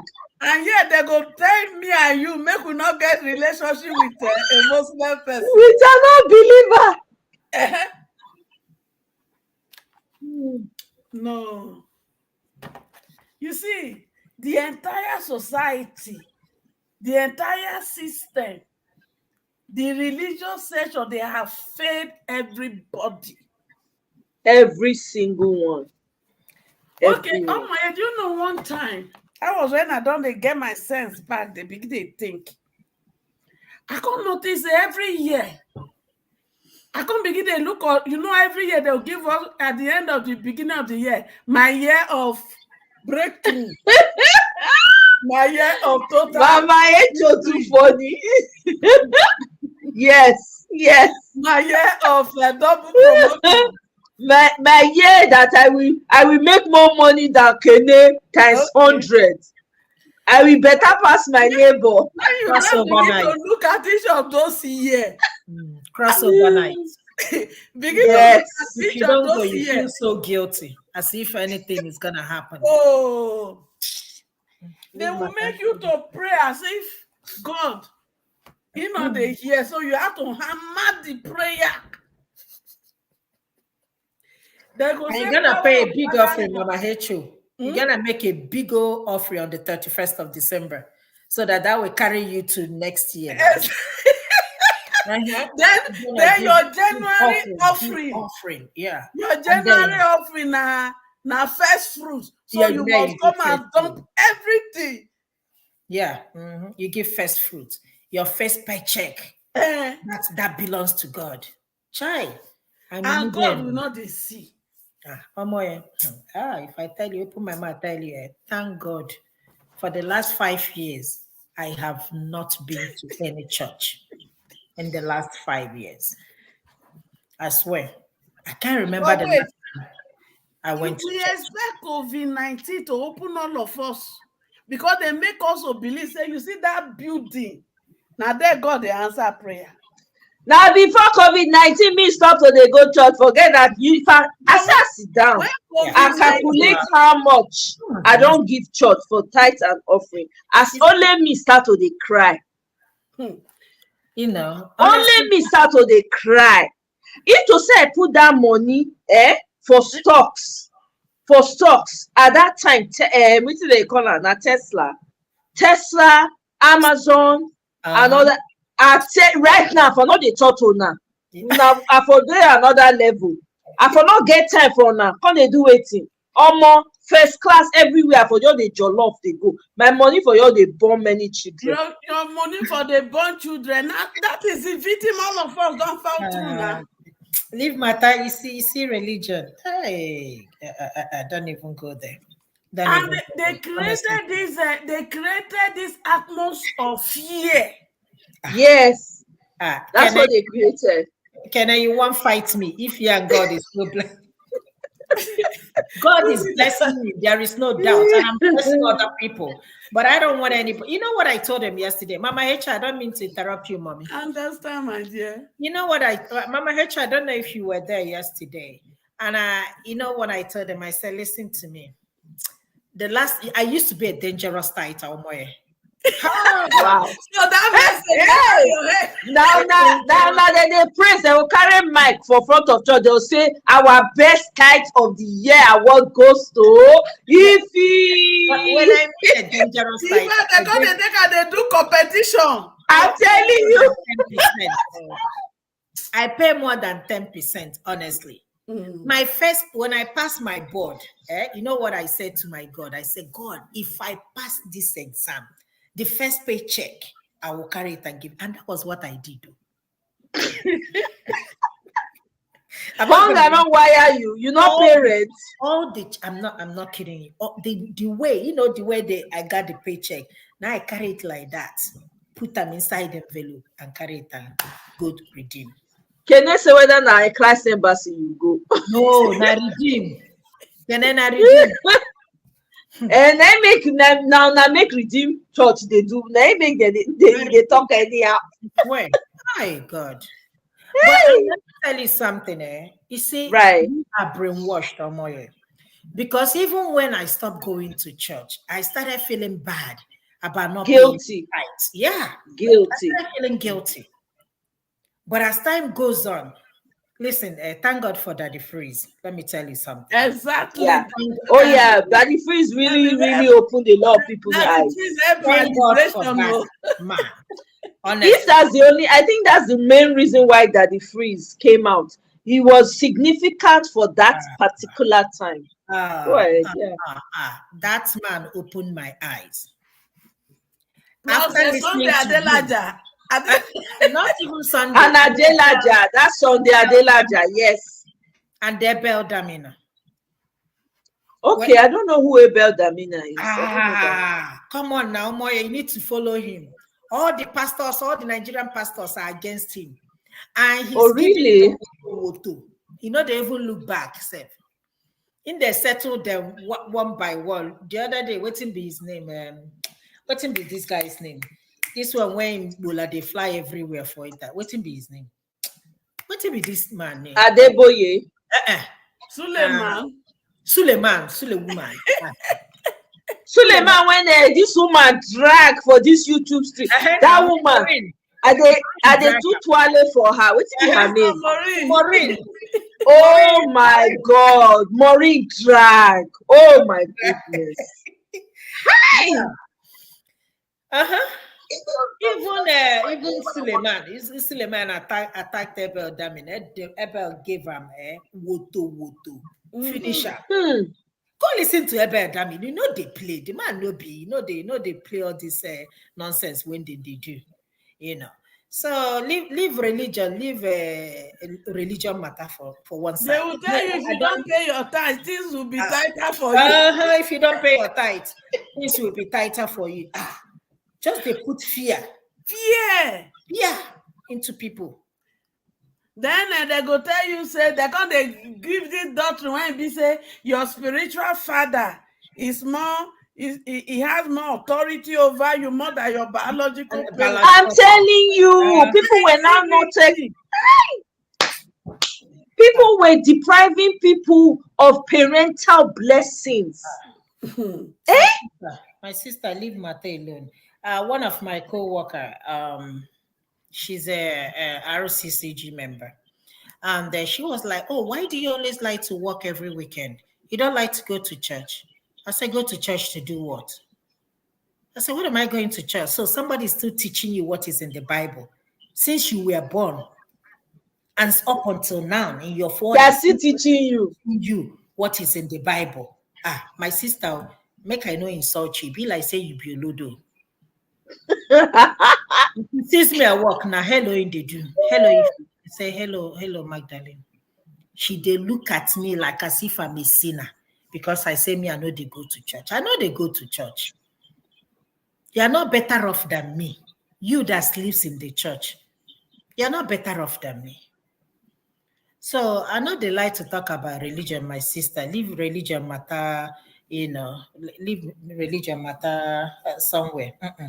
That's one discussion I don't even want to, because and they never even teaches you on the basic.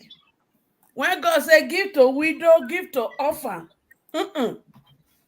They go now condition your mind to say everybody is a suspect.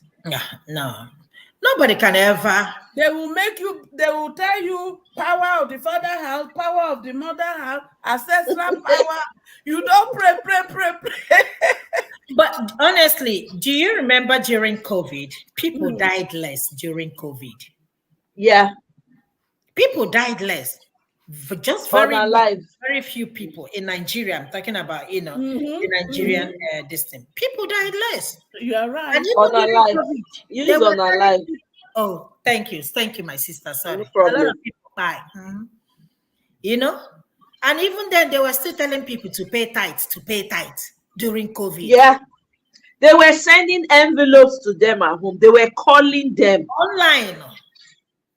They were calling them to pay. There was one man I remember during that COVID that came out. The man had lost his job during that COVID period. This was in Nigeria and everything. They called him because he had never failed one day. So he always pays tithe ahead, and he says he gives more than 10%. They now called him because that's you can imagine how much that money must have been, the amount of money that would have been coming in. He said now that he didn't have, he got a call. They were telling him that he hasn't paid his tithes. That does he know that if he does not pay his tithe? He said he was angry. He let it loose on the guy that called, on the person that called him. I said, now that he doesn't have a job, what have they done? What about all those his tithes and that he has been paying? What are they going to do about his condition right now? It was a big story there. It was a viral video. During COVID, many people didn't work. Did you see the line up to they give the public food? Did they? Although they say some churches did, I don't know. Yeah, but they said they did in Lagos. Even at that, imagine Nigeria, Nigeria, I think, is the second highest prayerful country in the whole world. And look at us. I think Afghanistan is number 1, if I'm not mistaken. Nigeria is number 2. Pastors are competing who is going to build the biggest dome. That's what they call it, dome. They are competing among themselves. Yeah, this guy is building another dome now. What's his name? Oyedepo. Oyedepo, what's the other one? The one that lives in Port Harcourt. The one that runs his mouth. Michael, are you on? I can't hear you, Michael. Who they talking Belembe? Michael, are you on the panel? Because I can't hear you. The one You've been that on the lives panel, in, you sleep. what's his name? That stays in Port Harcourt. Now, Lembe. Where you go, you sleep. Let's say you sleep. The way you told me that thing, it shocked me. I don't hear them somewhere. They try to remember. A greeting for Kovu. If you want to join us, so welcome. Like, yeah, they're not going to see me. Now, you Welcome. Oh. How you there now? I do like weather, Nigeria weather. Show what they talk say make everybody come out for streets, come march for freedom march. No, only him go match. If all those boys will follow show, will they never lock all of them up? Their body no go come down. Because one thing I know, you see the chief gaslighter for Nigeria name is Showore. You go to a timeline, one tweet against Tinubu, that guy no get. Lie. People don't go check him now. It's When only he kept coming after Peter Obi, they go check, search. It's only you. Not one. Don't be surprised. Sooner or later, he will join APC. It's a question of I time. won't be surprised. Some of his supporters join APC. So don't be surprised. The obsession is crazy. Sometimes I don't even bother to read it anymore because I know say anything where he writes, just go down, you go see one place where you go mention Obi. Like, bro, what's going on? I don't know. Obi timeline, one tweet from Obi about Showore no dey there. At all. But who can they fight who? Shey not Obi will they fight, abi na Tinubu will they fight? Because I don't get it. And I don't confuse myself. My brother, do you know the funniest thing? Peter Obi is not even in the government. So they said he came third. And the man said, okay, I came third. I'm minding his business. Nobody's talking about Atiku. So there is something about Peter Obi that is giving them head because they knew that they took what belonged to this man. Oh. So they've been trying to suppress him. Big time. They knew. If not, just tell me the reason why they are constantly attacking this man. Just tell me. Crazy. If it's not because they stole something that belonged to him. If you genuinely, let's say that Tinubu genuinely won this election, why would he worry about Obi? Why would he worry about anybody? But because he knew within himself that he did not win this election, and the grace that follows Obi is unstoppable. Wow. Obi is not in the government. Every day, if it's not rain or mockery, it should be Showore. It would be Bawala, Bala, whatever his name is. You know? Why? Nobody's talking about Atiku. Nobody's talking about Atiku at all. It's only Obi. Every day Obi. Every day Obi. Wow. I've never seen this before. Okay. Make Nigeria Shebi they say the important things for Nigeria are cows, Shetima House, National anthem.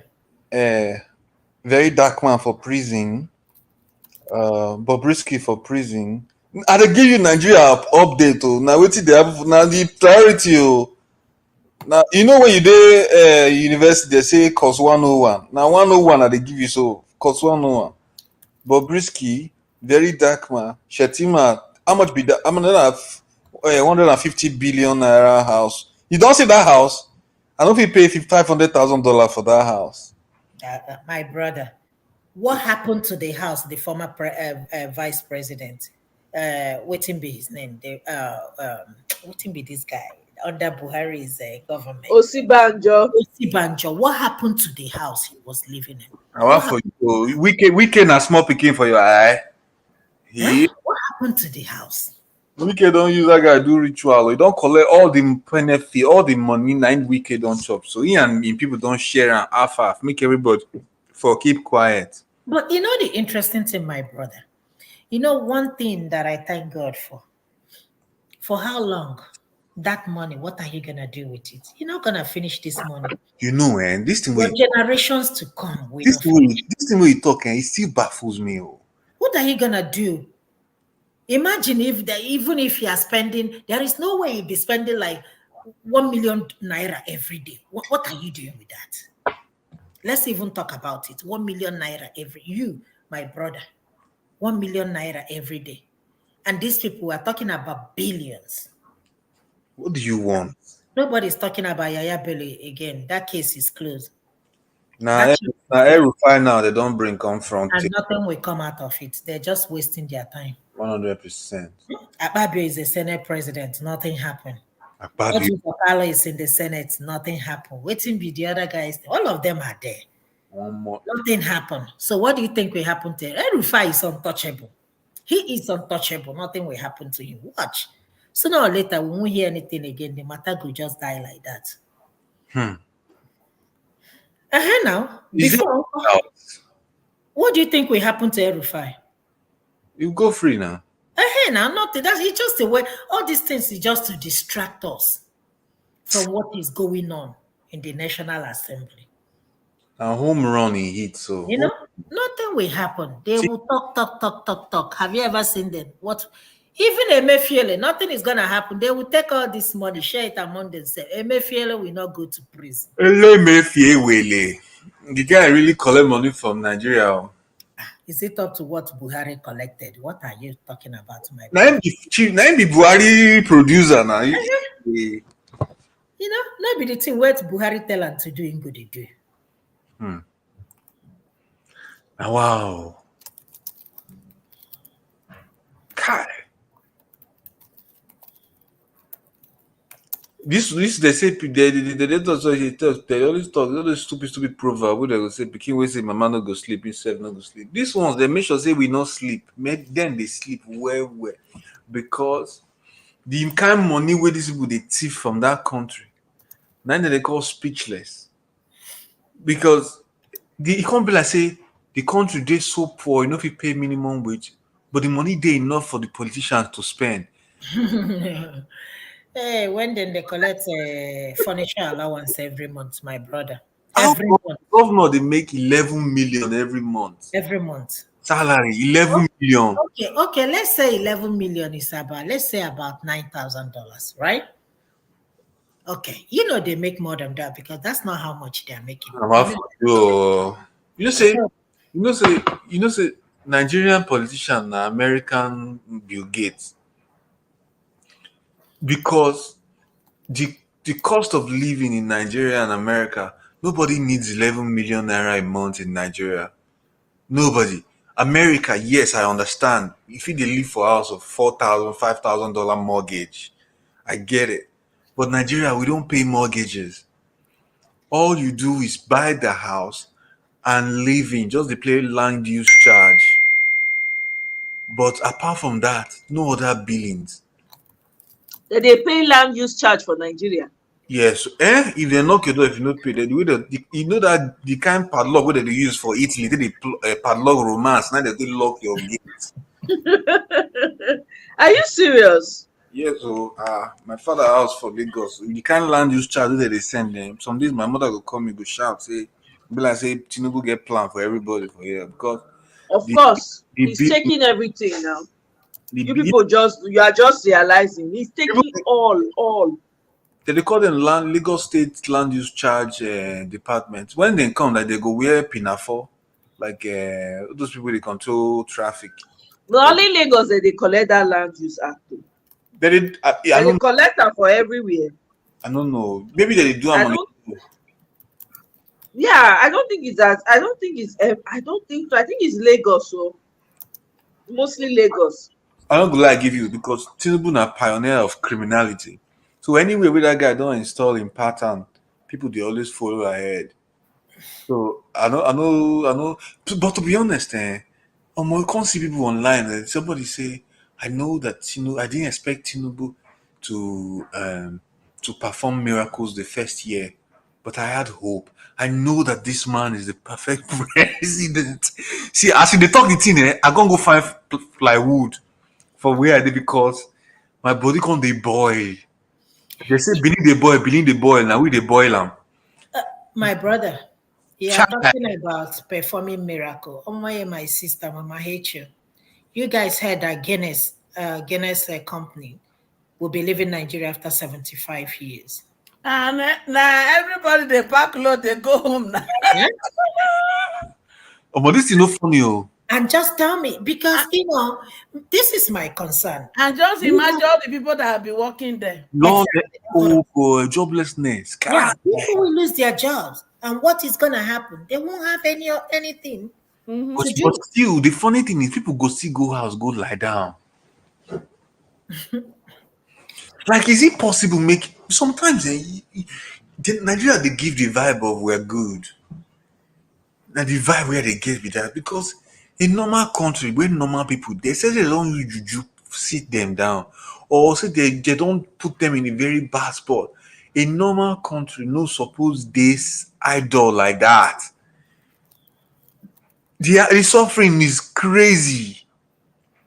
Like if I dey send money like this, now so before I send money give anybody like that, I dey first send them bag of rice money first. So that he go know say I don't help am. Because if you no send am bag of rice, you go be like say you no appreciate, you no see wetin you do. Because bag of rice na the measurement of success now for that place. Oh, anybody wey fit afford bag of rice, na im be say That's God. successful. Oh my goodness. Yes, so na measurement of success. So say you get bag of rice for house. You no know wetin e be. People dey buy 5 tomato 1,000, 6 Yeah. pepper Yeah, one. now they even see tomato use now, na cucumber and garden egg. Carrot. Now they say they make stew now. Carrot stew. Or carrot stew. Uh-huh. Carrot. Now Oh carrot my. then they used to make stew again, oh my brother. Ah. I dey see the thing online. I just say now, you know when you see when poverty show, creativity show. You know, My brother, Nigeria people suffer no they tire them. So since Fela sing. They no still listen. It is still continue in 2024. They come they propose 6 year term for Maybe we Tiflo. use this one as intermittent. Suffer for what and enjoy for heaven. Muslim go dey shout Allahu Akbar. Christians go dey talk. How they take dey sing like that? How they talk say Christians dey do? Wetin you say Christians dey do? You see, sometimes if person call me, they ask me for money, and they purposely play the last song for the background. Which people here Hey, can feel your pain, my brother. hey. Because Abeg, I need to find the lyric of that song. if Una no even know herself. All of una you're quiet. Na wow. my sister, if you think Nigeria problem, you know remember Fela lyrics because the people where they sing lyrics for your WhatsApp, they know the lyrics past you. I'm serious. I'm serious because to be honest, yeah, I don't know how people are doing it though. And APC still e get one particular Islamic lady online who they defend APC with her life. Now somebody you remember that guy will come out thought say him go pay $150,000 to get a passport from the Caribbean so that he can do Yeah, what's his name? He's a YouTuber. yes, I Um, or something. I know something. I know. No, Yeah. nine people come tell and say why Thank you very much, Kene. Espiritus, I think Espiritus Aminus. Amen. Hey, God, I beg you. Fella don dey sing this thing way before they even think say they want conceive me. God, I because beg. Go ahead. Tayo, I know. That's it. Tayo, I know. he could tell that Nigerians were just I see that guy. They attack that guy. Say, why is he downgrading Nigeria? Somebody come out say Nigerian passport. I've used it to travel to thousands of countries, and I've never had any problem. I say, my brother, the experience where I get with Nigerian passports for airports, my sister. It's no be story where they like talk. You see those Arabs, they treat you like trash when you carry a Nigerian passport. They will purposely delay you because of the Nigerian passport. Person will never travel, now go to see what they talk no make sense. That's why you go see person go talk, say, Nigeria our motherland. We should not bring it down. Stop speaking negative about the country. Stop speaking negative about the country. You never see anything good about Nigeria. You we don't see anything good. Tell me the one where you tell me the good one. Quick story. There's a video on this girl's YouTube channel. I can't remember. Her name not they come to me now. Anyway, This man traveled to the Middle East somewhere. I think he was going to Egypt. He's a Christian. I think he's a pastor. He's taking people, some of his members or whatever, to Egypt. They were going to go somewhere. I can't remember now. He got everybody. They were waiting to. They got to, I think, Egypt. I think it was Egypt they got to. About to board. They now separated him. Now they lead all of them. They don't already sort all of them out. Can't remember only him. They can't carry him. They can't say make it follow them. Can't follow them. When he reach there, they say that they carry and go prison right now. They go jail him. Say make it talk true. Say one woman talk say he touch him inappropriately. The man say, eh? He can't say wait a minute. Waiting. They say, say this woman. They can't point to the woman. He come dey look the woman no gree show her face. The woman turn her face. Na only back you dey see. I go say he no know this woman. He never see her before. He no understand wetin dey talk. They say make he talk truth. If he not talk truth, na from here na straight to jail. They now brought papers for him. They were now trying to force him to sign. He now said he cannot sign something he doesn't understand. They now brought an interpreter. The way the interpreter was interpreting it, something told him that he wasn't interpreting what was written. It was the most crazy story. It was because he was Nigerian, though. They put him aside and scrutinized. This man said he has never been this embarrassed in his life. Do you know what now saved him? The people he was going on the trip with refused to board the aircraft. They said they were not going to leave without him. See, they leave him, man. Kai. That's what saved that man. And also, it's to be getting honest, real, though. yeah. I don't know. To be honest, say some countries don't declassify Nigeria as Islamic Republic, right? So it's part of the reason why Trump ban Nigeria at that time. And I don't blame that guy. If you get the opportunity again, the way they ban Nigeria, because the kind way they persecute Christians for that place. You see the way they do 3 Nigerian Christians 4 days ago for the north. Islamic Arabic something. So I don't blame him. I no go lie you. You see, person thought say Nigeria passport good. Oh yeah, use and go apply for Dubai visa. Shebi that time we the Festus Keyamo can't lie. Say Dubai is back. Ooh, they shoot video. Everybody rock and. No be president they first deport. You understand? So you see, the only thing about Nigeria that will make you happy is the food. Fufu eba, because nothing else we did that country now. Nothing. All the places where people they enjoy life for landmark, they don't destroy them.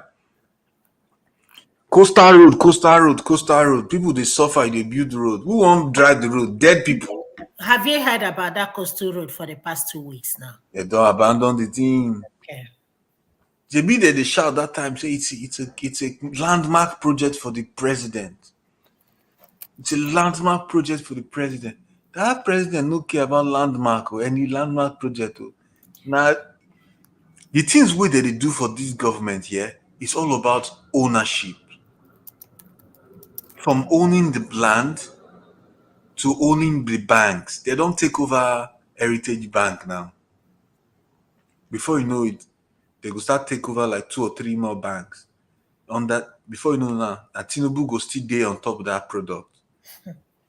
For people who get money for Nigeria now. And somebody talks, say if you can get $150,000, I will never go and get an international passport from another country. I said, my brother, go buy land for Lekki, make them come. Then they come, those Tinubu boys.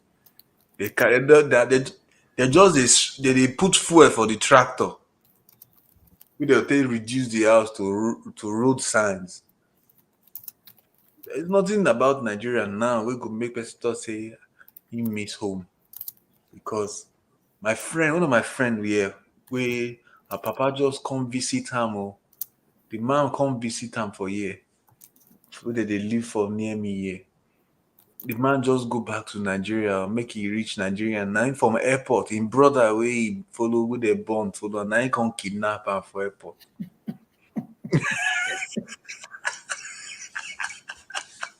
My brother, sorry, no.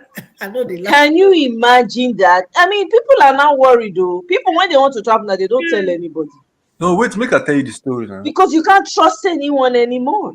The phone call where they make, all the information where they get about am, na him they know say now what him tell him younger brother before he travel. Now they take they do their question and answer for am. Now he say, "Na no sir, now he say make una come carry me."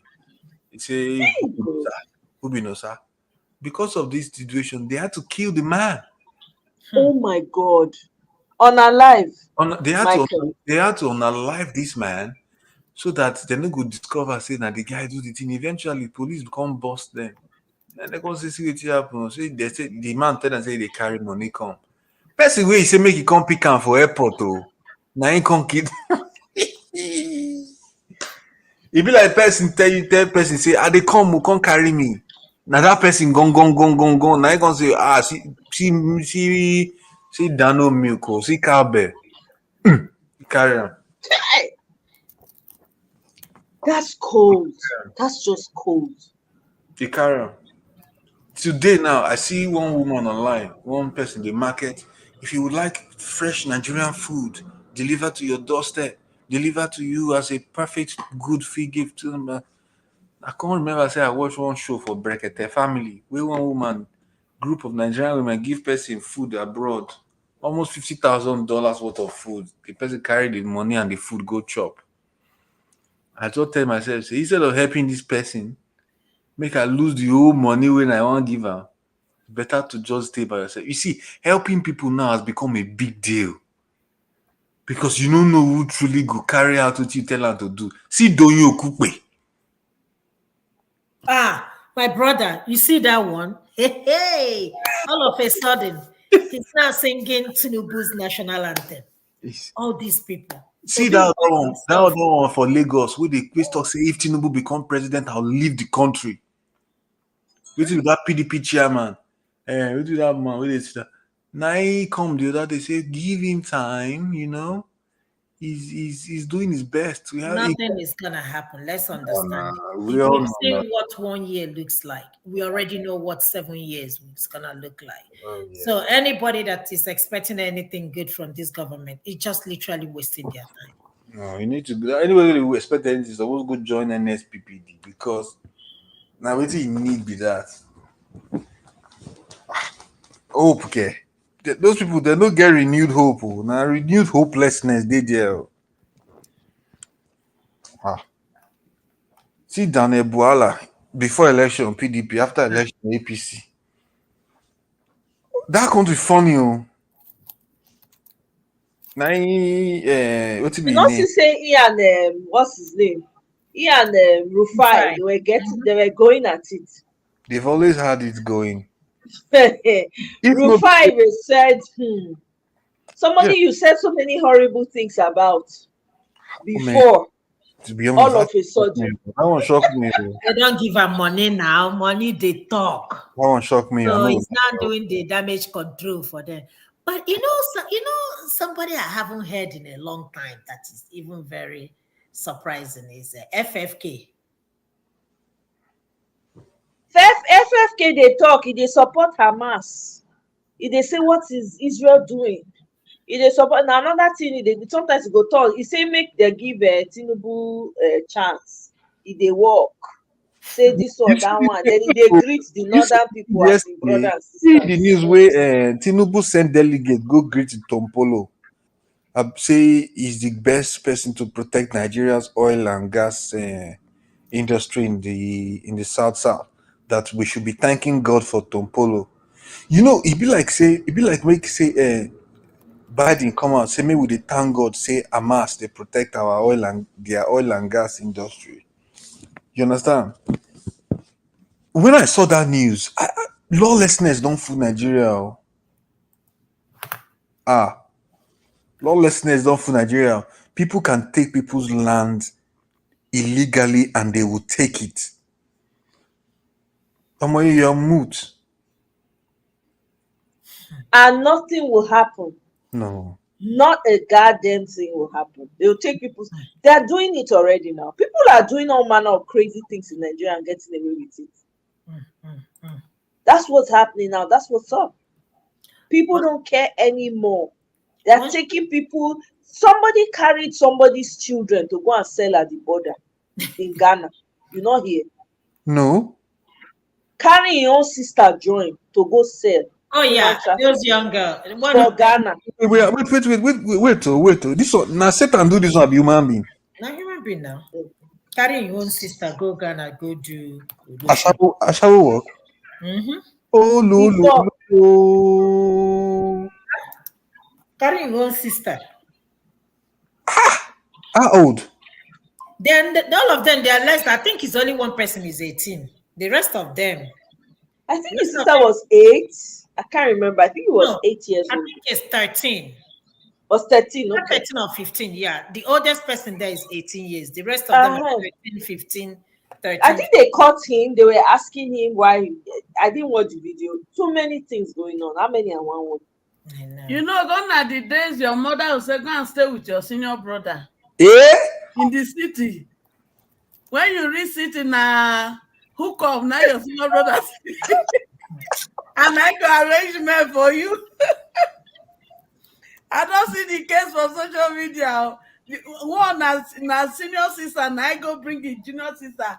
Tell mama for village say his sister go school for city. When they reach city, na hook up. Then the sister go collect the money before the girl go. Or the girl, if you bring the money, the go say make the girl give her the whole money. The girl say na me do the job. Sister, what do you bring me come to? I'm not gonna give you. So she went for one. That thing they paid her how much? I forgot the amount, whether 500, something like that. She kukuma collect and go rent her own place. He carry him younger sister go do. I'm telling you, I have seen brother and sister. That is just what they do. We are not even talking of cousins. This is not the same mama children. Now the end with this because No, the end. In fact, when you hear what is happening, there's no other justification for that. Like brother carrying sister go do. yes, Sister wey person suppose protect to. yes. Yeah. I need to go find this story. I'm intrigued. Things that are happening. Our sister will go to Dubai. You think say that they'll do work? No. Now 2 options you get is either their dog sleep with you, or you go open your mouth, make the Arab person they poo for your mouth. Aye, Yeah. Mama Angel, please. I don't need that at the back of my head. I beg.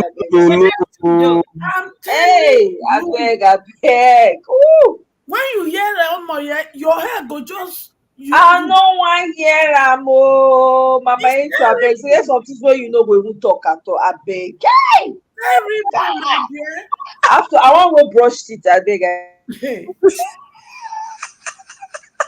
It was terrible. But you talk no be lie, huh? And the person that took them out of Nigeria claim the person know what they were going to do, but you won't tell them so that they will make the decision whether to go or not. So my question is, what will be the background of the story? Say if he carry them, he go tell them say you can't go do a shower walk. No. When they go from here, they go say there is job, and you will work in the grocery store.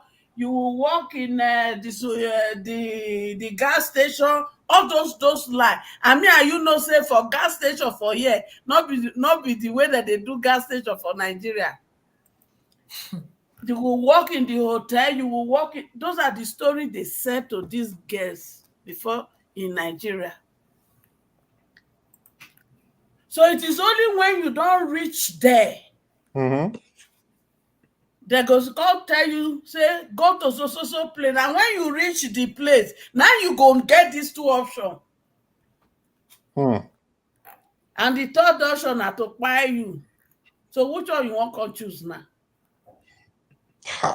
Because they are not ready to release you. Now I'm saying that Libya once again with that now. I'm telling you, most of all these Arab nations, this is what they are doing. Do you blame them? Then the one that goes to Oman, when you hear some of those stories, They are not just going to do the housework. The man will sleep with them. The man of the house will still molest them. And our leaders are doing this nonsense they are doing to us. When we do not even have justification to leave our country if they are doing the right thing with our resources. To be honest, and Nigerians don't even demand much. We don't. So they think it's crazy to me because It's just the greed. eh, It's just the greed. we don't They even are want. not even asking for two. Let me tell you, you see No, one thing I love about my people. You see, we Nigerians, if I were these people, let's assume we have electricity, we have good road, we have healthcare. Trust me, nobody will be complaining and be talking about who is stealing what and who is not stealing. honestly. I'm telling you, we will find a way. 10 years ago, it wasn't like this. We were not complaining like this 10 years I'm ago. so bad. But it We'll has create job for ourselves. We will create job for ourselves. we create job for ourselves. Kennedy, they ask which kind of technology I get when I they said, you know, when you're saying some things, some people have very vivid imagination. I'm one of those people, right? So when person they talk, words become reality for me. So that's why there's certain ways I don't even want to hear. As in, don't give me the description because I will just have a photographic memory of it. So do you know how many workers So now I make abeg Mama Echu, please abeg look for more flowering. Hey, God abeg go things dey happen for this I world. was asking myself when I saw that story, I was not asking myself. I said, if you were in that shoe, which option will you get? 3 options they give you: dog, then the other one, and pie. What of the young girl that she said she came on a show? I will Go choose ahead, sorry. pie because none of those 2 options I can recover from. None of those I can recover from. There was a girl that just gave an interview, and they will be doing you, and they will be laughing. Oh, God forbid! If you how do you even listen to these stories? God forbid! Though, what kind of? You know, so when you enter humanitarian work, there's no way you don't fall into, you don't come to across this kind of stories. Hey! Wow! Jeez! There was a young girl that just did I think she was on a podcast, Yoruba podcast, and she said something about dogs. You know, she was molested when she was young, and then she started doing. She couldn't contain herself. She started doing it with dogs, and then after that interview, she unalived herself. The person, the owner of the show, was now coming out crying. Because it is. Kenny, what do you mean they pay them well? How much money is what? You know this. Look at what I just shared now. That girl unalived herself because she can't. No, talk of people. Man, there was a story I read about a girl who was into this lifestyle, Instagram model. That's why she was exposing them, right? She was not sharing her own experience. She could not get over it. She couldn't forgive herself. She hated herself for putting herself through that. She couldn't bear she unalived herself. Because the things that even some of us, that when we comment, our comment self is enough to tell you, say, hey God. Like now see Nigerians. Now for afternoon then they find black goats. You understand? Wait till be that. I want to ask you when you drop the comment. I said, what is he talking about? Is it afternoon that they find black goat? Exactly. Because normally we are supposed to see black goat for afternoon. Because the truth be saying, Nigerians, what did that proverb mean? If you won't solve your problem, now for money we go know how the day we go good. Now for money we go know. And yet, To make Nigerians need to make AY the sunshine. Because for and now, yet, our leader, all these senators, they don't, and House of Rep, they don't sit down to say, okay, as things are tough, and these people are asking for increment of salary, let us reduce all these our allowances. We he dey tell thief make he reduce. I no go like if Jesus Christ no come down save Nigeria, um, nothing fit happen to that country. You say you dey tell thief say make e slow down, slow down, slow down. You put thief for inside bank say make e slow down. You know say Tinubu na inside bank e dey so. Anything wey e touch im hand na piam so. Anything wey touch him. Nigerians be like cockroach wey jam fowl. Cockroach wey jam fowl na bad luck be that o, because in life e don finish for am be that. Because wetin dey happen for Nigeria now, e be like when they say rain on me, because everybody dey collect. And you know the funny thing, the wildest thing I've observed in the Nigerian political sphere na say the people wey dey support the government na the ones wey get PhD for in front of their names. You see the one wey the thing dey meet. All those people dey support APC that time wey you go tell obedient, you will cry. You will shed tears of pain. All of them now, they don't join Showore. They call themselves fellow comrade agitators. They don't pick their own branch of protest. These na people where they cry for timeline before, say them go vote BAT. There's nothing you can do about it. BAT is the man for us. Okay. He's our favorite politician. Okay. We hear you. Abi, meat where you dey forbid, no use mouth cut am. Abi, the meat don reach ground now, yeah, chop am. You no gree chop. See, you get one boy wey they call what be name Kudus for Twitter. That boy na so he carry Tinubu matter for head. Tinubu, the father, he built Lagos, he reached Nigeria, cement finish. Which Lagos? Which Lagos he built? No, let's even talk about which Lagos. Or just he indirectly monopolized the state with his family. His daughter is the Iyaloja of Lagos. They collect all these taxes from all these market women. Don't be surprised after this governor, his son Sheyi will be the next governor. Don't be surprised. Yeah. Don't be surprised. They'll carry broad daylight ritual for that guy to become governor. Don't be surprised. Don't be surprised. The way that they elect, what be name? Sanwo-Ole. Don't be surprised. Carry Uru for afternoon. Since when they born me, I grew up for that Lagos, for Agbado. I never ever see Uru for broad daylight before. Until election day. Don't be surprised. If your name na Adegunju, Adegbonzo, Adegbanga, when election reach, your father name na Nwabudu. They go give you name from Enugu. You see those people, they are master criminals. Any politician they don't like, they could give an Igbo name. Anyone who they don't like. If they like you, forget. If you like me, your name be Joe Igbokwe. To them, your name na Joe Olusegun Igbokwe. They go familiarize with you. You see the way Joe Igbokwe they become dog to Lagos State. They pamper to them like in fact, the guy the thing feels irredeemable. He's from my place now. Oh, really? Joe Igbokwe is from Nnewi.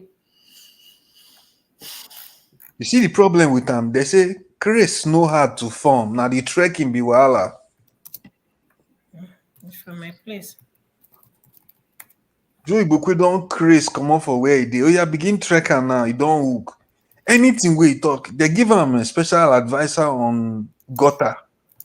Senior special advisor on gutter appropriation. Those way they clean gutter. Make it advise government whether road water go flow, abi dirty go hang. PSP. Since then, anything will happen for Lagos, Tinubu is the best.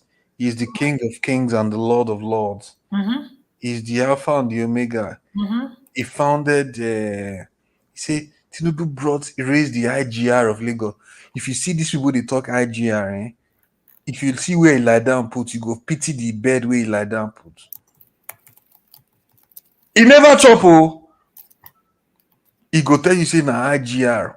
He raised the IGR of Lagos from Murtala Mohammed, from Teslim Balogun to this one. Say Tinubu came in. When he first came in, he developed the Tinubu Foundation, Foundation, Grandation, Presentation. Now he make Tinubu reach TV, make it begin talk. Now he say, he reach Tazan. Baba no fit complete one sentence. America can't do go ahead. They go vote Tinubu Pro Max. I don't know what we would do, but we have to start finding a solution. We have to find a solution. Yeah, there's grassroots sensitization going on. The one you can do. No, because the people need to be working. They have to wake up first. Good. See those grassroots, the kind criminals where they do those grassroots. I know they give ₦1 to those grassroots. You get one who will see they fight online. No, they are doing an effective job. Oh, no. This one is definitely working. I don't know. You check out Dr. Owaikena and General Oluchi. They are doing phenomenal work. No joke. Seriously. Not be the one where you go they do before. Because there were a lot of people that were trying to enrich themselves. This one is for real. Trust me. I actually contributed to Dr. Owaikena. They are doing work. They are translating to different languages, and they are spreading the word of the grassroots. Make I like give you when Tinubu start to translate. See, I believe you now. I don't believe. I don't say now they do effective fervent work, but Tinubu When now. the people don't tire, when the people don't I know tire, you. Tomorrow now, his goal is to make the people so poor that anything he wants, he gets it. exactly. That's the whole point. That's why It's he so has easy to see. put Abio there now. Yes, because I will be saying yes to everything he wants. Everything he wants. He won't even need to do all this stalling. They are debating it. You just say, hey, in a call, they will call. I go say, hey, I wanna change the national anthem to the 1960s. That one will just carry. So yes, sir. We will just sign up. That's why he puts a party there. That's the reason. He strategically placed people there. Oh my God. Yeah. Until Nigerians get ready and are ready, or more, that guy will continue to sign form because his plan is to amateurize entire Nigeria. Everywhere. So that when they come contest next time, go they give them one strand of Indomie noodles. They go line up for one strand. They open packet, so they give people one strand of spaghetti. Maybe they do it for Surulere now and for Mushin. So that's what he's planning to do. No, there's no hard and fast rule about that one. Now that one they do. That's exactly what he's doing. That thing go really brutal if it happens. It's already happening. Is it not brutal already? You don't go India before. I never go India before. If you land from the Indian airport like this, from Mumbai like this, now dustbin, no. Wow. You know, go believe ourselves. With all the money when those people get. Which money they get? They're not clean up their airport, standardizer. It is the reason why Nigeria still make be like say you get ahead now because we never reach 1 billion. If Nigeria reach 1 billion, you'll not believe your eyes. But you have to have adequate managers. That's why you have to know people. You have to have people who know the work there. because you should be able to manage whatever population you have. You should be able to think on your feet at every moment. You should be able to envision and say, okay, when the numbers increase, this is what we're going to do. And while you're teaching people about family planning and the rest, there has to be a way you can get people to only give birth to children they can take care of. All this only one person will just born 10 children, 12 children. Then the parents not go live long. Those children will now be scattered all over. They will not be at the mercy of people. It's unheard of. It's dangerous. Now make them turn around, they'll come vicious, they'll come wicked. You're raising tomorrow's criminals. They know they go school, they will not fall into the hands of wicked people that will not give them any education or skill. Has to find ways to do it. Basically, you just bomb 14 children, 16 waiting. The other day they were saying IDP camp recorded 100 beds. Can you imagine that people are having sex? They are having kerewa inside a displaced camp. Please tell me, how will those kind of people get out of poverty? What do you 100 children. Body no be firewood. Body no be. This For that kind of smelly place. And you, if you can't get location. My sister, what do they know? That is all they know now. They don't know better. So what do you expect? All these women, all these alhajis, born in where they born Peking like every two minutes, and they're getting somebody pregnant. What? I mean, see, education. Let me tell you something. Education is not for the northerners, but if you see a northern educated person, you respect them. But the rest of what this Almajaris or whatever they are being called, they don't know better. They don't travel outside just like me. It's hard to see a northern in a foreign country. So what do you expect? They don't know anything, my sister. So leave them, let them they reproduce so that they will create more states and also, rig election too, and also be more. Yes, and then they form the terrorists and the banditry. See as they buy themselves 50 today alone, they buy 50. Okay. I don't forget which part of the north. Just today alone.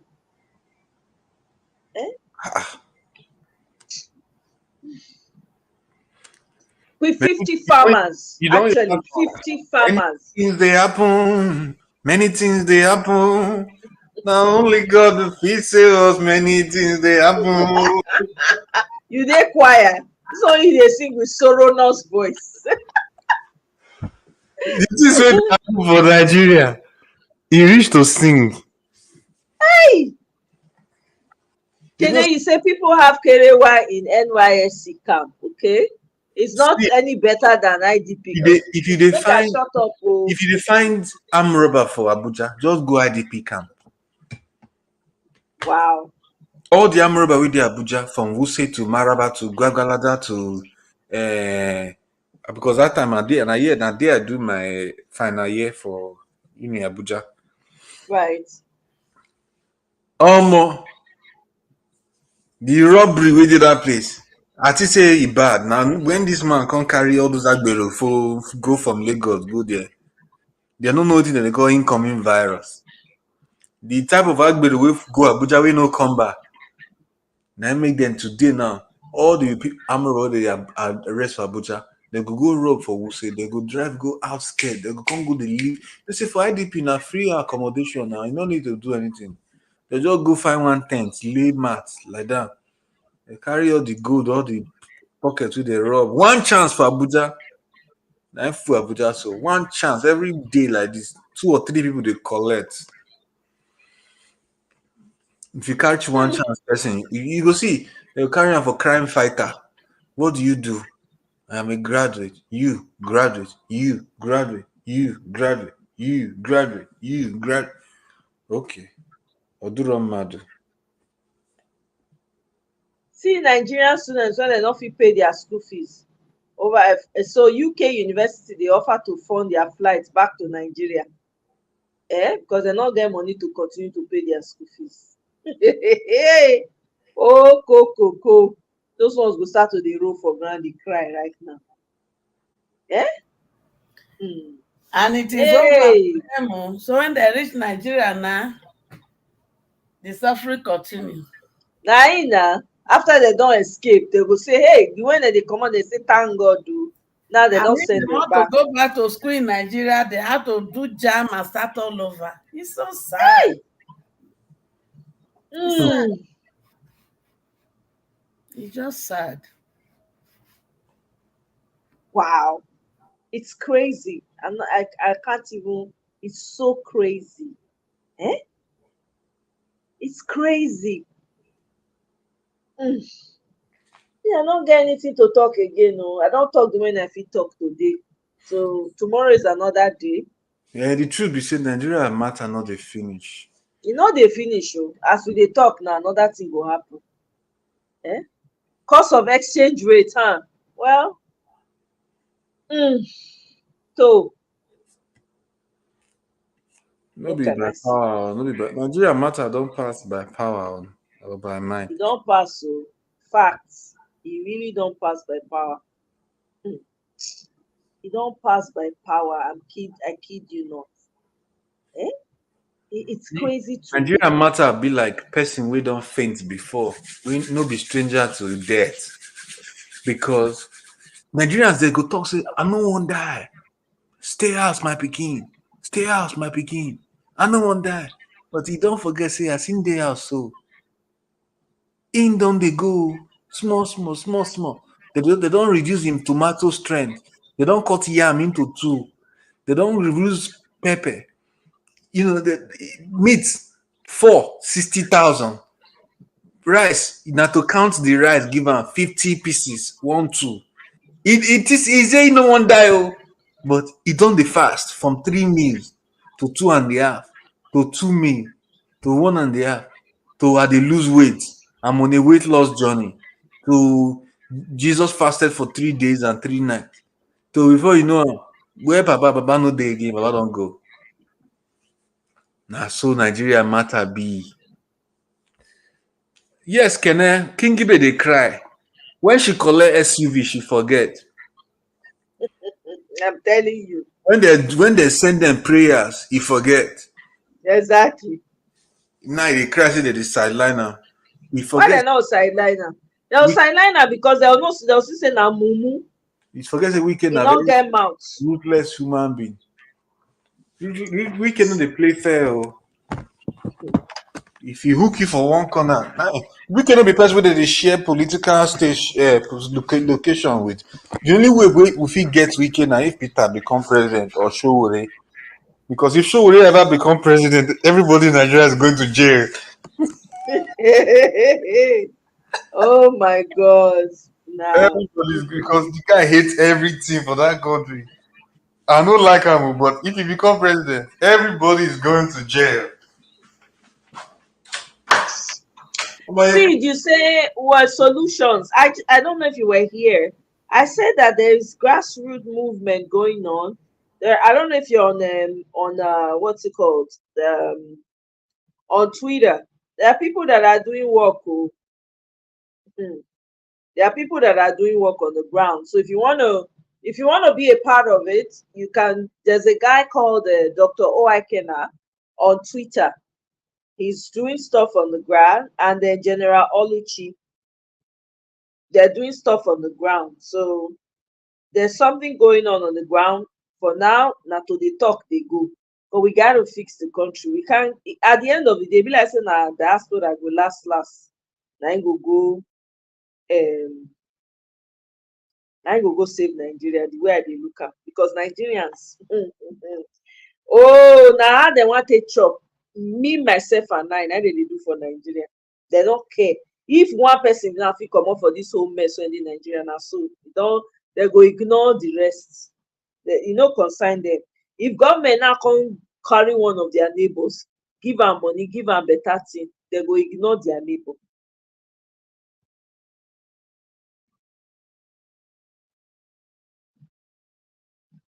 Fact. So I don't know. It's crazy, but it is what it is. Mama Echo, do you have anything else to add? If you una come talk wetin una wan talk, finally make I shut this before thing.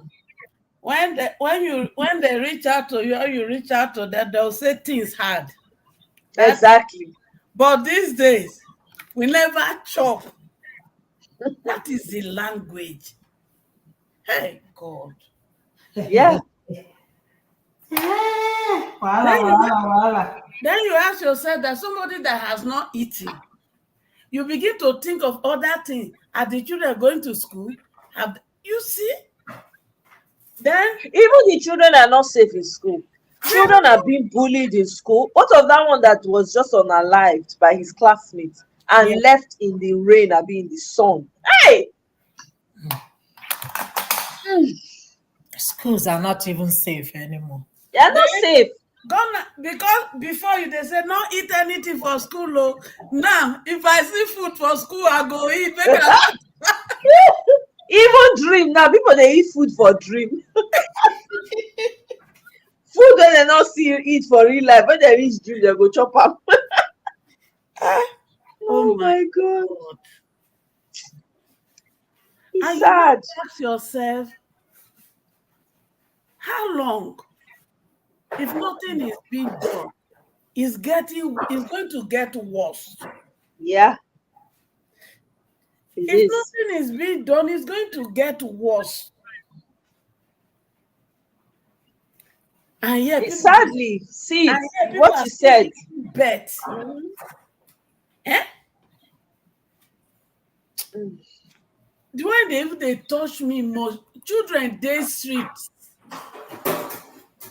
You know, growing up, we never see children on the street.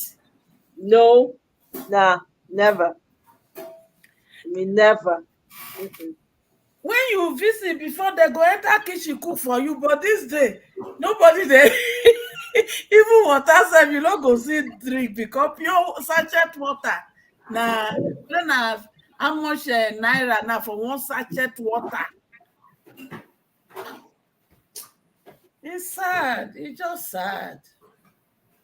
Well, we go continue to dey talk oh. And wetin me get to give be this. Continue to talk, continue to contribute where I can. Because at the end of the day, we only have one country. Nigeria is our own, it's not for another person. If we do not if we do not fight for it, if you are fighting for Nigeria now, is that not why you are here? I'm Maybe you here follow me talk the matter. I'm here because we are talking. You're your own. Oh. You've been fighting for how many years? We've been fighting for how many years? If you lie, we are in this fight together. If you vex, we lie, vex from us. No, we are dealing with Iroko tree. You know, say Iroko tree, they deep. I'm telling you, the roots they deep well. So we are uprooting it. We fit not see wetin Iroko tree. exactly. You feel they say nothing they happen, but we are uprooting it at the roots. The roots don't they shake. So we have to keep at it. We have to keep at it until we uproot that evil, that Iroko tree of evil, and burn it to ashes. So that we can build something, plant better Iroko tree with solid foundation that cannot be destroyed. Why? Because you would have passed on to people the idea of their society and what is expected. It will not be ingrained. So if we whether you like am or not, aluta continua. Victoria etc. Hey, I still remember. Hey. Oh my God. Yeah, we are. Seed. We eat. That's what it is. There's a spiritual connotation to it. I don't doubt what you're saying at all. It's heavy demonic manipulation that's going on. I said it, I'm like, you'll be surprised when people are all asleep. They're flying helicopters. They're even using drones now to spread some things in the air to keep the people numb. Me, that's my own conspiracy theory. It's not something that they cannot do. It is possible. They even put am for inside mosquito when they bring malaria. They go put am, they go expose the thing. All the mosquitoes will just go, they fly, they bite people. Ah, you don't follow El Salvador by praying because this thing is not normal again. Yeah, El Salvador prayed and worked. The president worked, he prayed and he worked. That's the difference. In Nigeria, they're just telling them, pray, pray, oh, pray. We have committed a crime. What crime? It is them. It is the church people and the politicians that have committed crimes. And they are telling you to pray. Have you heard of Oyedepo or Adeboye speak out against this government? For where they can't speak against it now. If they try, they will shut down their churches, their source of livelihood. They go shut them down. They won't talk. You expect them to talk? If they make PIM, they will shut it down. It's only this Reverend Father. I don't know his name. He spoke out aggressively yesterday. Who is that? I don't know. I think his last name starts with E. I don't know how to pronounce his last name. But he was really mad. He was really mad. He gave it to the government. Yeah. He spoke out yesterday. People were, hailing him and was like, yes, we are other pastors and this and that. I said, Adeboye told us to pray. We are still praying. That's what he told us to do, to pray. Is it? I think I didn't look at the video, but let me play it so that people can hear. Did you see that? Yeah, it said Reverend Father Ehusani. Something like that. Yeah, on the minimum wage. Yes. Okay, let me just play it so that you guys can hear. Yeah. Yeah. Can you hear? I have been sick of this controversy. Yeah, I'm listening. I can hear you.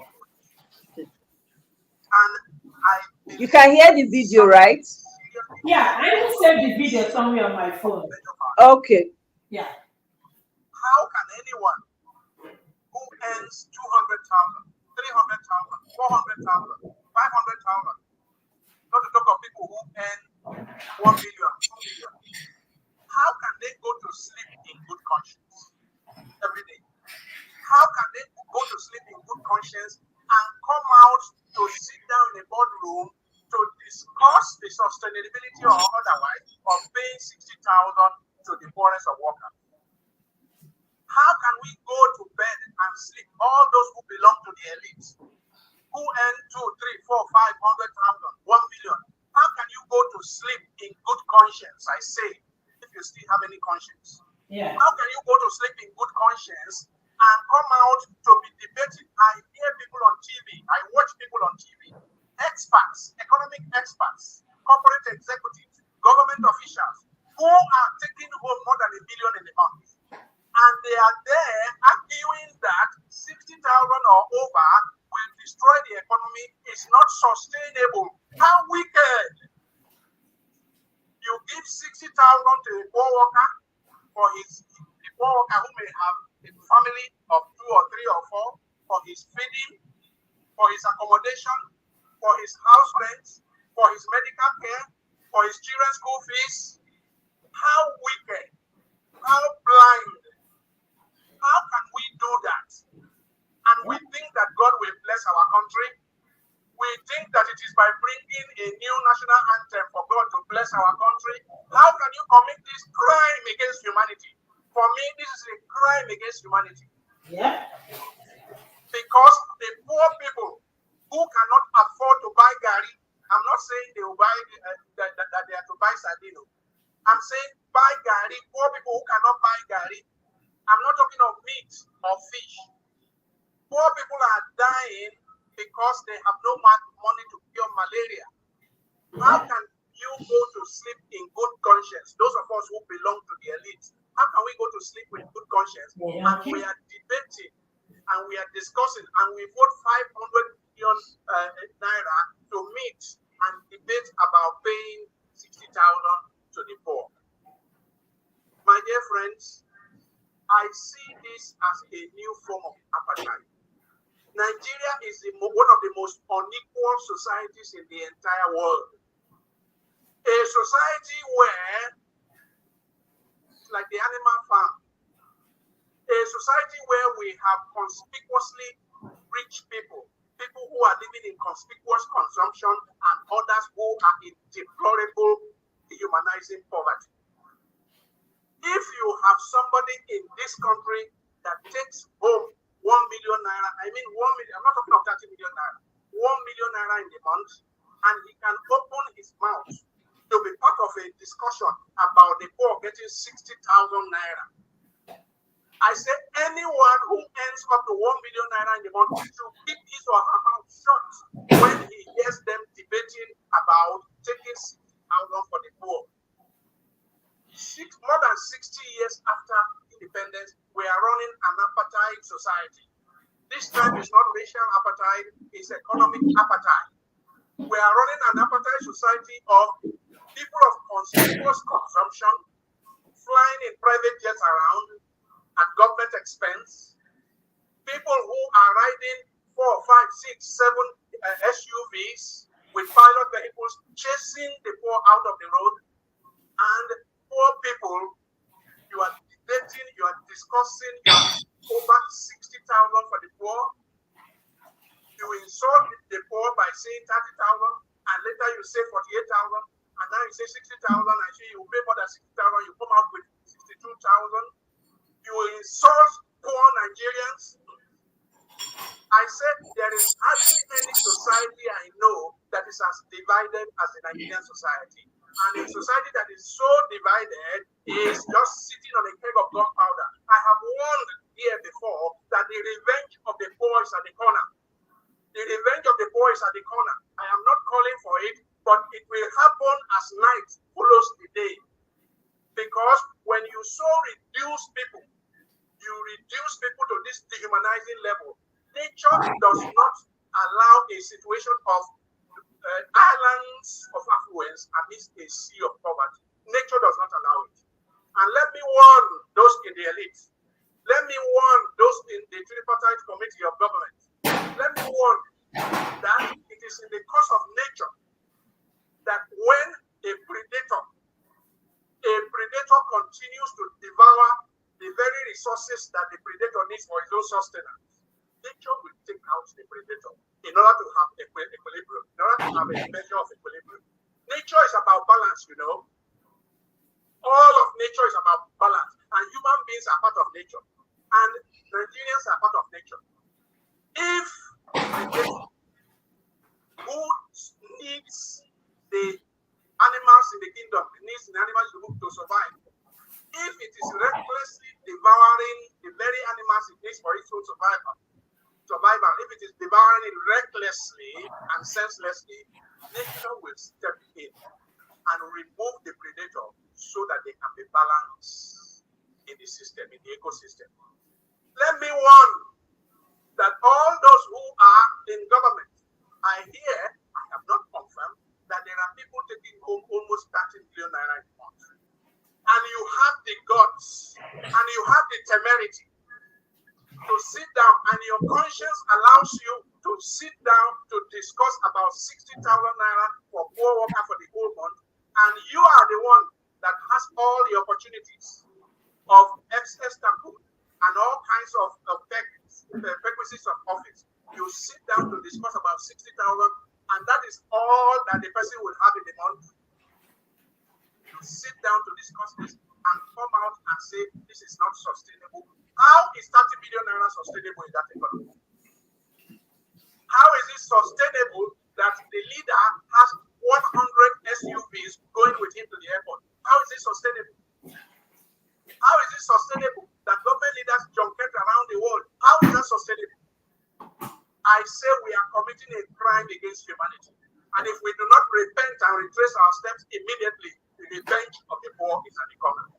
Do not hold me responsible, because while the devastation was on, I did not keep quiet. Do not hold me responsible, because while the madness was on, I did not sit on the fence. I kept on shouting And the revenge of the poor is at the corner unless we change our course. And if we do not change our course, we will end up where we are headed. And where we are headed is devastation, is destruction, is violent revolution. I rest my case. So, do not hold me responsible. Oh, now don't hear am. Now wait, the money, the wetin I get now they offer. The devastation is so clear for everyone to see. Okay? And see, I agree with you. But guess what? Nigerians have been praying since 19 goro goro goro. Nothing has happened. No action behind those prayers. So guess what? They remain in the same place. Kene, you said the president of El Salvador is leading prayer. Let me tell you, if the man did not follow his prayer with action, na just prayer lasan, na for be words, just freaking words. The man matched his prayer with action. That's why he saw results. The problem here, Nigeria has been praying. The problem is action. That is all. That's what we're missing. And the way Nigerians pray, I don't understand it. They pray to be better than their neighbors. They pray that they will be the only millionaires in their family. Me, why do you want to be the only millionaire in your family? How about say let everybody be a millionaire so that you have all your money to yourself? Adeboye, that the Adeboye is giving to them. Pray that you will be better than other ministry. My prayer point be that now. So all that Christians should be poor. Exactly. Everybody else should be poor, but his own members should be rich. They'll be coming to borrow from him. That's what his prayer is. How do you want God to hear that kind of prayer? The creator of all human beings, poor, the ones that are not poor, every single person. How do you want him to hear that prayer? They are not see now. They are own. If man was God, hey, if man be God, most of us for not they bring, for not they alive again. No, did you even notice that all the ministry, everybody they pray to different God? Exactly. God will bless you. So you now ask yourself, do we have plenty gods? No, Mama hate you. You know what I said yesterday on Dr. Damages? I said, why can't all these pastors come together and have one? Exactly. It's all about money. It's not all about anything. It's all about money. Because if not, just tell me where you can see like 3-story building and you will have like 10 churches in one building. In fact, we now have churches in the midst of where people they live. I know. Just for this Western world, when we the church near where you they sleep. No, I never hear any this thing. You they hear any money when must go lay kubaru. No man. No man. It's just terrible. The Redeemed Church I used to attend, right? So when they were trying to build a church, you know how they put a canopy. So the man opposite where that canopy was facing sued them to court. And he won. Good. So pastor wasn't happy about it. It was like, had to pray this and pray that against What kind of prayer are you praying? I'm like, no. This is just ridiculous. What kind of prayer are you praying? Did you not disturb the person? Did you not inconvenience them? Yep. You see, this is our country, Nigeria. Yes. If wishes are horses, my wish we say make we sleep, wake up, Nigeria not better. Oh, now so it go be by each of us doing our part. If everybody do their part, true, we go wake up, we'll sleep, wake up, Nigeria not better. But the problem is say everybody when supposed wake up never wake up. Nigerians are just walking around like zombies. They don't get food to eat. They don't see tomatoes when be the cheapest thing for Nigeria. God. Where people they plant for back of their houses. tomatoes not dey, Nigerians turn to garden egg and cucumber stew and carrot mix borueri. They also add papaya stew join am. Then dem dey do am na pawpaw stew, you no know. Who even talk that thing? I think na Michael talk am. Michael na talk say dem dey make pawpaw stew. If dem go even fit afford pawpaw. Okay. Mama hate you. Nothing will surprise me again. Nothing, no, nothing. You see, we're used to suffering. That's why whenever they bring that new method, we find something to survive. Nothing. You know? I was talking to my friend today in Nigeria. She said one penta of tomato is 9,000 naira. Gari is 6,000. Apple is pancana is 2,500. One paint. I mean custard. 9,000 of tomatoes. Yes, ma'am. And they go always they put something under, so the thing not they put the full. Yeah, exactly. They go put basket, all those loose things. They go put them. They go put them. Yep. So you know the full. Yep. Yep. Yes, ma'am. Yeah, see, you're right. Selfish prayers. Yeah. The prayer that you are praying, all the Nigerians, this prayer that you prayed, see, all the Nigerians have prayed without action. Those prayers are just words. I'm sorry.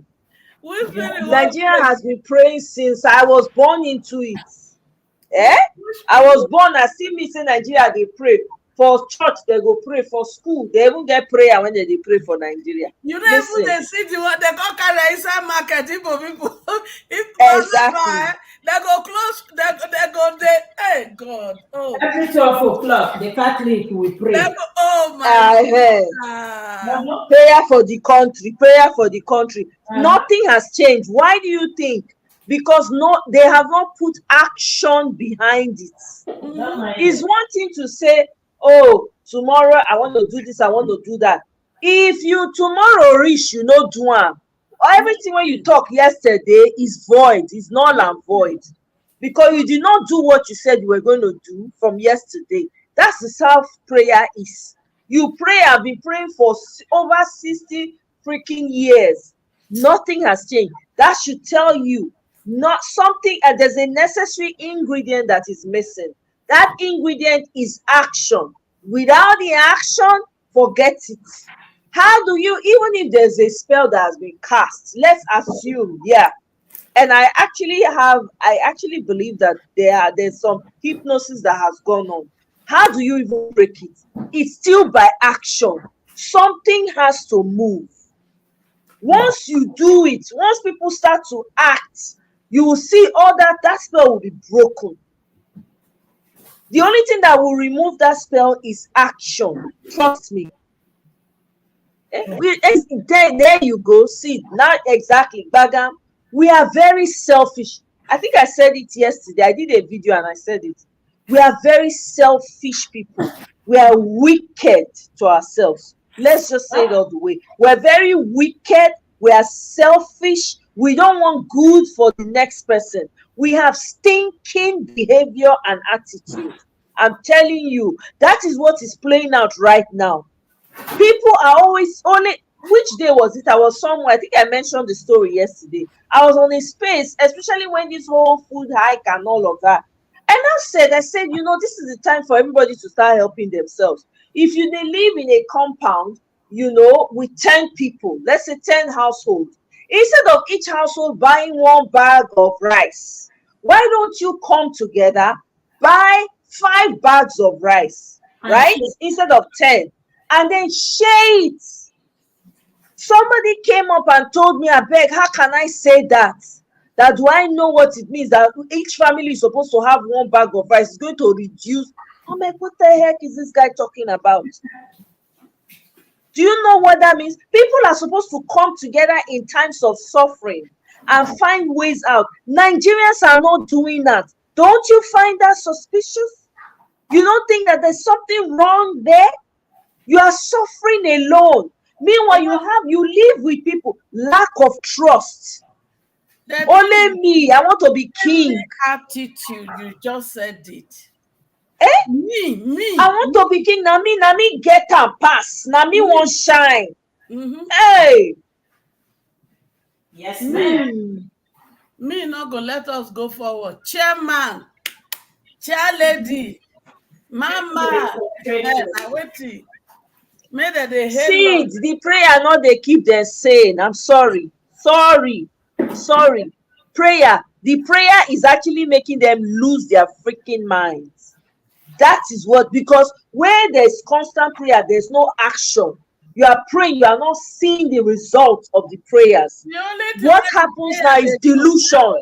na People to are in close delulu their right hope. now. They are delusions. Go It's ahead. Sorry, close Mama. their hope. Exactly. No hope. What is the point of faith without hope? People have lost. People are just making up words. They're just talking words now because there's nothing. It's all delusion right now. People are delulu. They are walking on the street delusioned with all the prayers, with all the nights, with all the fasting, on top of the fact that they are starving.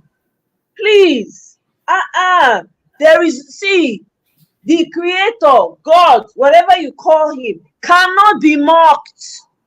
You have to move. If you don't move, nothing moves. Even if you stay on top of the mountain and be crying and shouting, it is just empty words without action. Empty. You gotta move. Nigerians need to move. No community life, no sense of community. Everybody, I want to be better than my neighbor. For how long? In this time of hardship, where people are supposed to be forming communities now, like, okay, we bought 3 bags of rice, we have 6, we are 6 here, let's share it. Those who don't have, those who have jobs will help those who don't have jobs.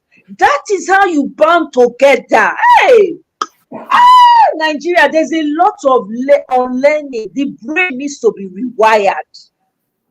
Nigerians' brain need to dey rewired. This selfishness, wickedness to self and others. God forbid bad thing. And the children when they born, when they live through this time, na me dey sorry for. They are not eating well. They are not safe. If one what do they call am? One bad person see one any of those children and na to grab and go and sell. Wetin concern am? E no concern am. E don see free pikin be that. E don use another person own take better im own. That's the mindset.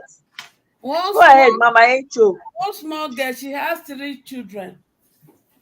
2 are between the age of let's say 5'3", and as the stories, as the time the story started, the baby was 2 weeks. So they brought the case into social media and people contributed. But meanwhile, the small girl, because she never maybe 18, 20, the mom drove her out of the house. So the person that tried to intervene now took her to her friend's place so that she can stay there with the friend pending when she will come back. So when she came back, she told her she will come back in 2 weeks time, but something happened, it delayed a week. So when she now finally came back, she bought some stuff for her and the children. She went to the place, she left her, she was not there. Where is she? Nobody was saying anything. She came to her mother's place. The mom said she doesn't know where she is. So it be like people send words that this lady has come to look for her. So she came. She came without the baby. So the lady gave her the thing she bought for her and the children. They were talking. So she now brought out $200. She gave to her. She said, when you take it to Mala, go and change it to, sure you know how much this one will be. If you change it now, it's almost about 230 to 300,000. So she burst out crying. Hey, I am not patient. Oh, hey, I am not patient. Oh, what are you saying? By the way, where is the baby? I am not patient. Oh, I am. Calm down. Explain to me, where is the baby? He saying don't sell her. Oh, How much you sell her? How much they give you? He said 50,000. oh my God. You've never heard the story. Oh yeah, called my mommy's friend. I went to stay her place. It was my mommy friend that introduced the person that bought the baby. Okay. Oh yeah, call your mommy friend. Make a call. Mommy, did your friend tell you about this? She said, I didn't even know my daughter was even in her place. Is she not supposed to? Yes, so okay, they call the woman. Okay. Where is baby? He said they don't sell her. How much did you sell the baby? He said 150,000. Oh Okay. shit. How much did you give to the mother of the baby? He said 50,000. Where is the 100,000? She said she take her. So person when ah, in fact, oh my, that night I couldn't sleep. Nigeria. People will And do why did you say, baby? These children were hungry and I was hungry. So since when a child becomes something I have to say to eat?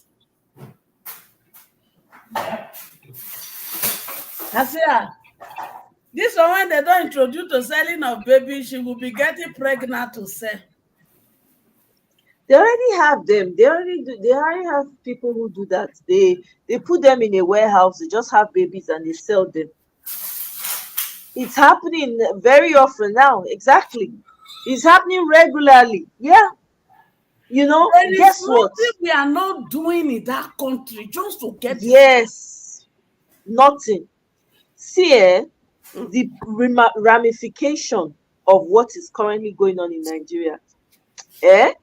For all these things that are happening in Nigeria, the ramification, the effect of it, when it start to happen, people will be asking, what happened? You see, when Miss Peter Obi they say, now Ahmed that is a quick talker. First, we do the healing. If Nigeria does not heal that land, I'm sorry. From all the atrocities that has happened, if they do not cleanse that land, forget anything when you do for that land. If you in one way or the other, when you participate one way or the other, I'm telling you, it will affect generations if there's no proper healing done. Because the earth is crying out. The earth, they have soaked it with innocent red soil, innocent red liquid. It's soaked with innocent red liquids. That's what is going on. And it's crying out for vengeance until that soil is healed and appeased, because it's Mother Earth. Okay? Mother Earth is crying out. It's angry. It's in anguish. Until that land is cleansed of all the evil that has been done, there can be nothing good that will happen. Not because nothing good will happen. Nothing. It's not a. That's why it's very important for people to speak out. Speak out. If you see something, say something. The ramification of it will affect the lives of people. It go shock people. The earth is crying. There are people who they are not supposed to never reach their time. Forget. They not give them chance to live, to thrive. You snatch them. There's no time. There's no time. There's no time. Then you go see some group of people when it turn human being to animal, when they harvest their organ. How do you Oh, carry that knife? Mama Echo, you go drop super chat. Because this my life, they don't already demonetize them. You go all the words when you don't use today, Mama Echo, you must drop super chat. Otherwise, you'll be arrested at your point of leaving this channel. You will not talk and bagger. I know say you be straight shooter. I get it. But YouTube, small thing like this, they don't come out the video. You see, when the thing dey your head, it dey turn you, even though you know they feed the headache. Of course. Even if not be you, they happen to directly, they've affect. I said sometimes I know they feel sleep. Let me this, I don't feel give up on this Nigerian matter.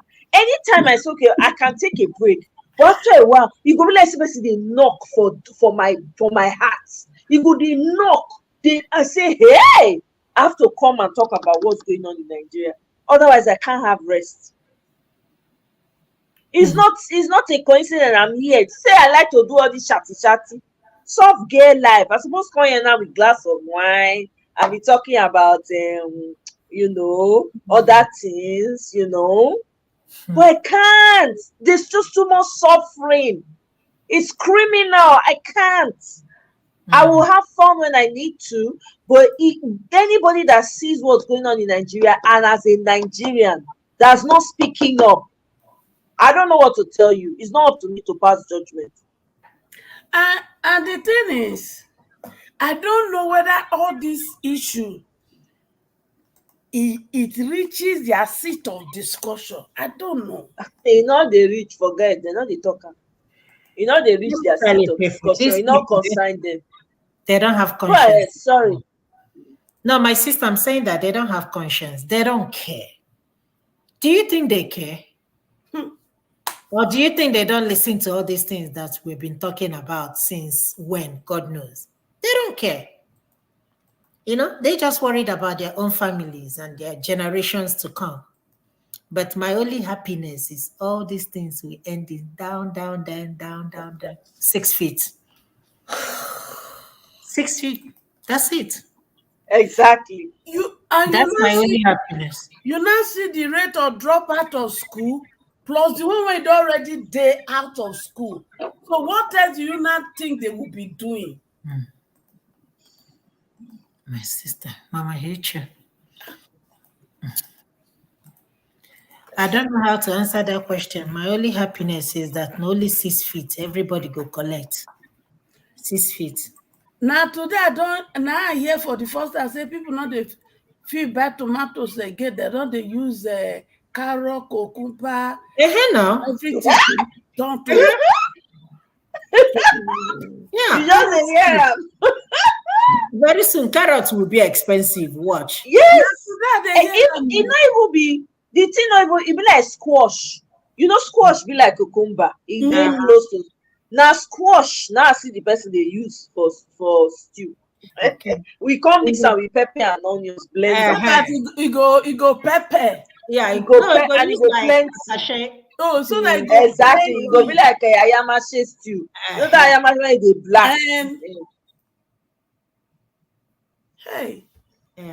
Yeah. Yeah. That 21 billion when they spend for VPRs, when be like ranch. Now don't see ranch. Person ranch for it be like no greenery, nothing. It be like big prison where they just go build for person. No, very tasteless. Oh my God! I say, people when not get class now. Once you know, very tasteless. But where they stay in Abuja? But I don't know for them all. Go ahead, sorry. My sister, but they didn't spend that money on that. Of course, you remember when they built the hospital, and they spent how many $1 million? That's all right. So don't mind them. They get hospital for them. And they are budgeting how much for the hospital every budget period. I beg. Even this national anthem, if they tell you how much they spent to change it, yeah.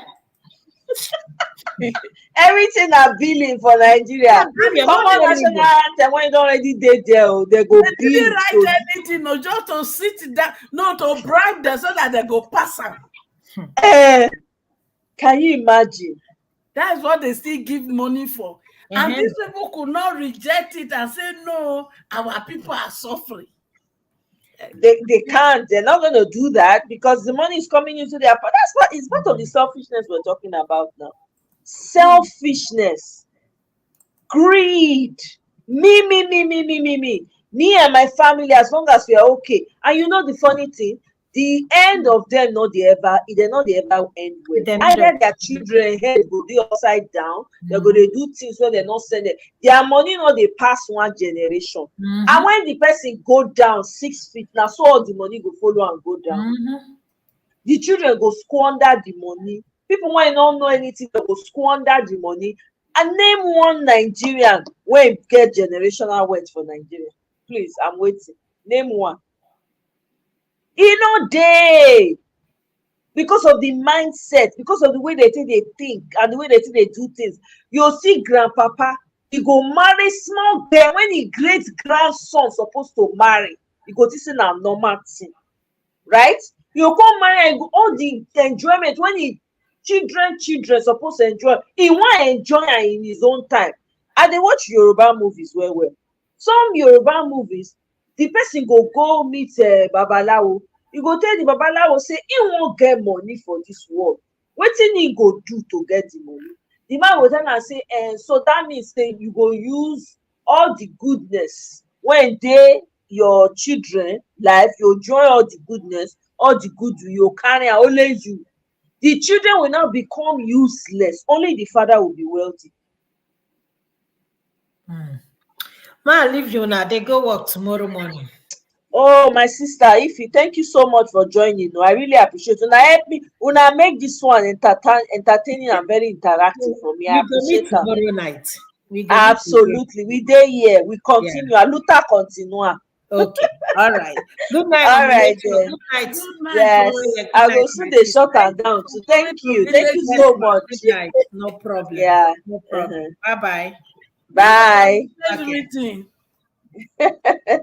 Yeah, these guys don't care. Tinubu, they will print things now to give schools under the guise of national orientation. Someone will get the contract, maybe one of the sons, coastal road money. No, that just another way to siphon. That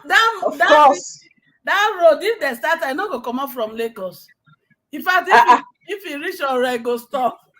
They don't stop the road now. That coastal road, they don't stop them. That money don't enter person pocket. Forget, they know they finish that road again. They just not to grab land. They just won't take that man land come off for your hand. The owner of land man. Person don't talk, say you see that land, I want that. You want to bet? Either na Tinubu or in cronies now get that land now. Then they share them among themselves now. That's what they are doing. Recently, I read they say all the Western governors, all the Western state governors, they go get a meeting, inside meeting. They enter inside, nobody know it they talk. These people are land grabbing. All the so-called follow Westerners when they talk say I'm from Lagos, they don't repatriate them back to their places. Ogun State or Ibadan, Gbogbo, then they pack them back to where they come from. All go touch everybody. They are sending everybody to their state now. Yes, now. So their land, you collect it, you don't give them anything in compensation. Nope. They don't care because it's all about land grabbing. They want to grab that land for themselves. That's just the truth. So when you see that they're demolishing properties and all of that, it's a tactic. They're just using it to collect land from people. You buy all those land they collect now, it will be in the name of Jagaban. I'm telling you, they'll not put it in the name of a company. So I know be like saying I ain't get her. That's it. They'll come resell and sometimes maybe they sell and all these Oyibo people when they look for where they want wrong go, they will come the sell and to them. I'm telling you, don't be shocked. Tomorrow you'll say this place, you just see only different color people like full. They'll come put heavy gates. you not fit cross. I'm wetin dey happen for Nigeria, people not dey careful. Una know here say for some parts of Eastern Africa, Arabs don't go buy land for there. They talk about green energy. I don't know how you wan go take go buy another person land for another person country. They talk say na green energy you dey do. I Very, no understand. it's like they are making effort to remove black come up from this world. That's what it is, a global plan. So anybody now you don't know wetin dey happen it's on a long thing. I make sometimes now maybe they come here they shout because when you not just the Nigerian concern, there are other things that you know that you have seen, that you are hearing, that the normal Nigerian for house not go hear. They don't know wetin, they don't know what's up. They don't know wetin the grand scheme, the grand plan, the grand scheme or big plan is. They don't know. They don't understand it. So sometimes when you're talking, they will just think, is it just Nigeria? No, it's not. There's a bigger plan. All these other ones are just distraction. There's a bigger plan. You see that they move in strategically. Look at what they are doing to Rwanda now. They pay Rwandan government. That one, any refugee when come enter London, they go pack them, carry them, go Rwanda. Let me tell you, years from now, those same people, when they help as refugee and they are from Ukraine, they're from different parts, Israel said they don't carry some of them go that side. Guess what? After some time, they go come give them all the tools when they need to destabilize. Those ones will come around, they go say na their land. Give it a few generations. People when you know Rwanda Sibina, they'll say no, they go say na. Say na they it was they want to twist the whole thing. Why is Arab buying land in Africa? Why? They don't get enough land for their desert. Just like this, what is happening now in Fulani Hausa in Nigeria? Is it not because Fulani came here and they said they welcome there? Now I'm having problem with Fulani after many years now. Thank you. Guess what? Fulani is even more of a citizen now than a typical Nigerian. No, Fulani was never a part of Nigeria. Cow is more a citizen. Cow. So cow is more a citizen, so that's why we cannot be quiet, because of the access of information that you have, the bigger picture that's going on that your Nigerians are not seeing. You have to talk and talk just to wake them up. You don't have a choice because their plan is bigger than what you do. You just say, these people is bad government. You go shock.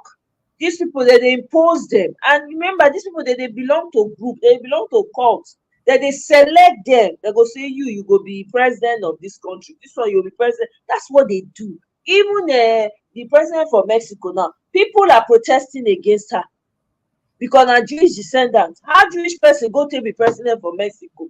How? There's so many things happening that they do them strategically for different countries. They don't plan their people. If we not wake up, and go do us like movie. Chinese are also buying land from us.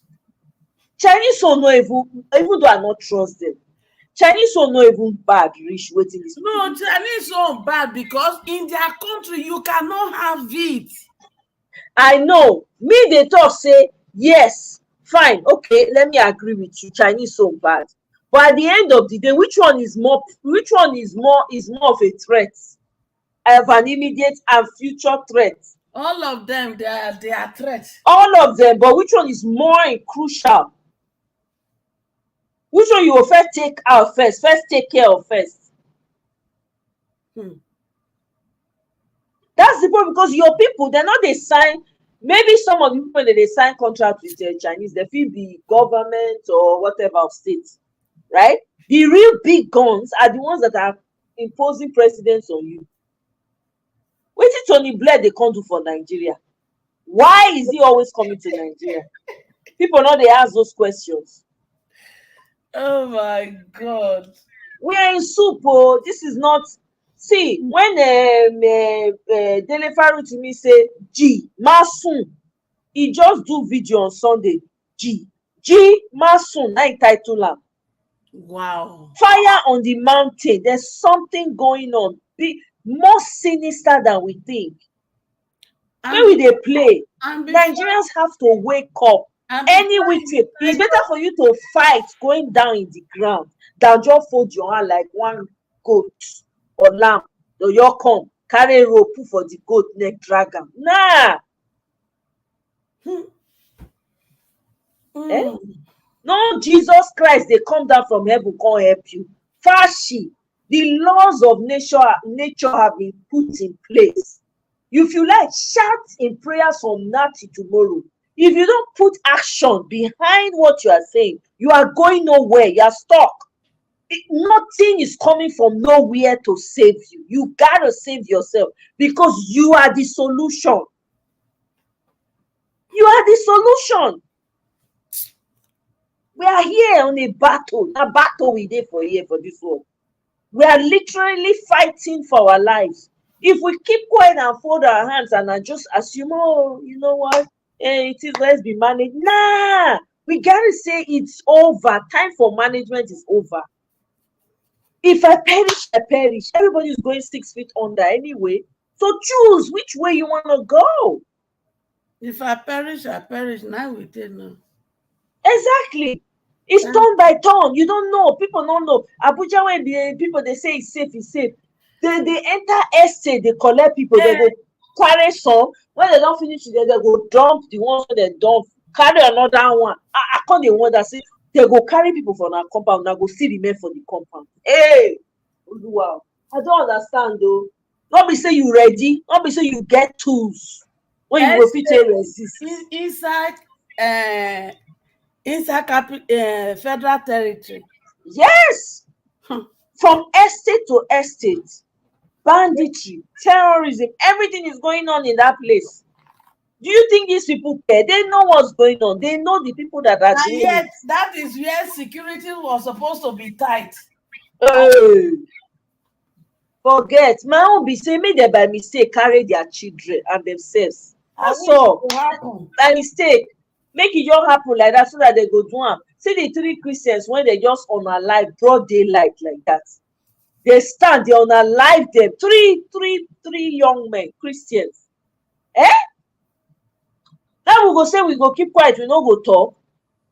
And that everybody needs to wake up. That one happened for Abuja too. No, I think that one, I don't forget where for North they happen. They just spread them. 3 of them back. They just like that. Hey. Just like that. Broad daylight. Not be say, ha, I beg go. You remember? We need to they shout. Nigerians need to wake up. And yet they so please. The stone, we cannot analyze it and know the kind kelebe when they use. Who they said the kelebe give them? Not be these people for this side, not be they sell out to them. That's the point now. These people, Macron, they vex say Africa, they kick them out. They smuggle this thing enter. Your seaports are whatever, they are open. Your airport, anybody people feel carry this thing enter airplane now. Nobody. That's why till tomorrow. You see that guy from Burkina Faso? God will bless her. That one I go pray with my full chest. Every day I pray for that man. I dey pray, I say, God, I beg, protect this man. Cover him, wrap him in your bubble of protection. Break all the teeth of the enemies so that they recognize them as they come from afar. As they just see them, as he see them, make he recognize them. Amen. Protect and preserve them for us. Amen. Make we see and live long so that when he reach old age, he go talk with the I see. It no go be another Sankara. That are the that one. I dey spend time. When I remember that man, what he do for people, I dey spend time. They pray for because that one. I pray for. If he finish what he want do for Burkina Faso, finish. Oh God. They don't give him 5 years now. He don't get 5 years. The people give him the 5 years. You see, when you dey true people well. People not care if you like remain there forever. And they are seeing the result and they want project when they do, they want make it complete time. Exactly. And put the necessary structures in place to tighten everywhere. So that all this rubbish when they happen, not going to happen. Abeg o, I no know. Me, I just my own be say Nigerians need to wake up. Join the people when they wake people up for Nigeria. Abeg. If na $10 you get, send am make dem take print flyers in different languages. These people need to know. Make we do our part. We can't save the world, but we can do the little we can. Join General Oluchi, open WhatsApp, add people for Nigeria, put, tell them, they use am take dey tell them wetin dey happen. They send dem message to their different locations and localities and communities to sensitize people. We have a country to save. We don't have time. Time is running out. These people no care. It's all about this. It's all about this. The end of this, that they find the end of this. They don't want. You know, They don't want, and they're doing everything possible to hasten now. You go lie down, they there, they do this thing. You just say they respect you as big man. They don't respect you. Waiting that they see now monkey and baboon. Now they see. They know they see you like human being. Don't wait. When they come to this Western world, how many driver that they see when they drive? Concern let make them not dey gree stay here now. Let make them they like to go back because they know say they go give them driver, they go get all the. You know, see the one come at us say he no fit afford 100,000 for a driver. Saying waiting the Labour people do na treason for them to shut down the national grid. I say thunder go fire that man and in generation to the 14th generation. Thunder go dey fire them. Enough na House of Assembly be that. I no even know where the man belong. I no bother to check. As the man make that annoying comment, I just vex. I just lose my mind. I say this man dey craze. You Thunder see, na him go fire that mouth when they talk am. and that even that 100,000 when they talk, take a enter market. One bag of rice na 80,000. One basket of tomatoes, how much they say e be now? Make I check. One basket of tomatoes for Nigeria now.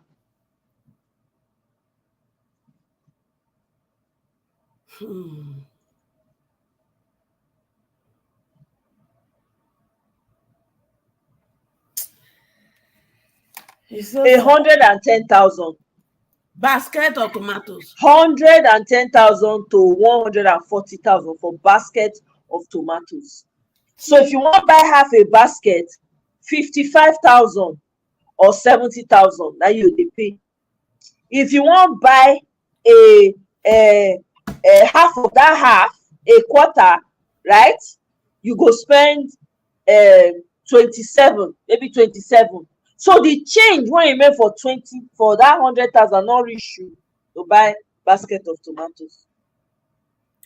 It not reach you to buy a quarter basket of tomatoes. Oh my God. Yam, how much be yam? Na half that they say yam. They say that they cut half yam cost in Nigeria. In fact, when I was talking about this cutting of yam, they say in is it 50 something, they were cutting yam too. I said, no wonder we go back to the national anthem. So to correlate with the yam when they cut. Oh my shit. So Salubwa. Hey. Now, the average price of 1 kilogram of yam tuber rose from 141% on a year-on-year basis from 443 naira in 2023 March of last year to 1,068 naira in March 2024. For one tuber sauce. For one tuber of yam. So they need to cut am because people no dey fit put. In fact, they go even need to cut am to 4 places. Hey God. So you know those days when things really hard, when some food when they won't cook am, it's like luxury. Now it be luxury now. Yam is luxury. See now between now 4,000 is now 2,005 naira. For wetin? for yam 2000. 2005 as of today. And the thing is that every day the price of things just a double. You just dey see price of things in See, you say people should gather together and form community. No be wetin I talk am earlier. I say make dem form community. One people call up, dey say wetin I mean by that. Whether one person fit do am, dem no need community. I go better pass my neighbor mentality, no dey let Nigeria see roads. I better pass my neighbor. Which community? They don't care. I just said it just now. I say in a house with 10 people household, instead of buying 10 bags of rice, because in times of difficulty, right, and in times of poverty, people, human nature, you're supposed to come together to help each other. Nigerians will not be like that. I am a king in my household. I can afford it with my full chest.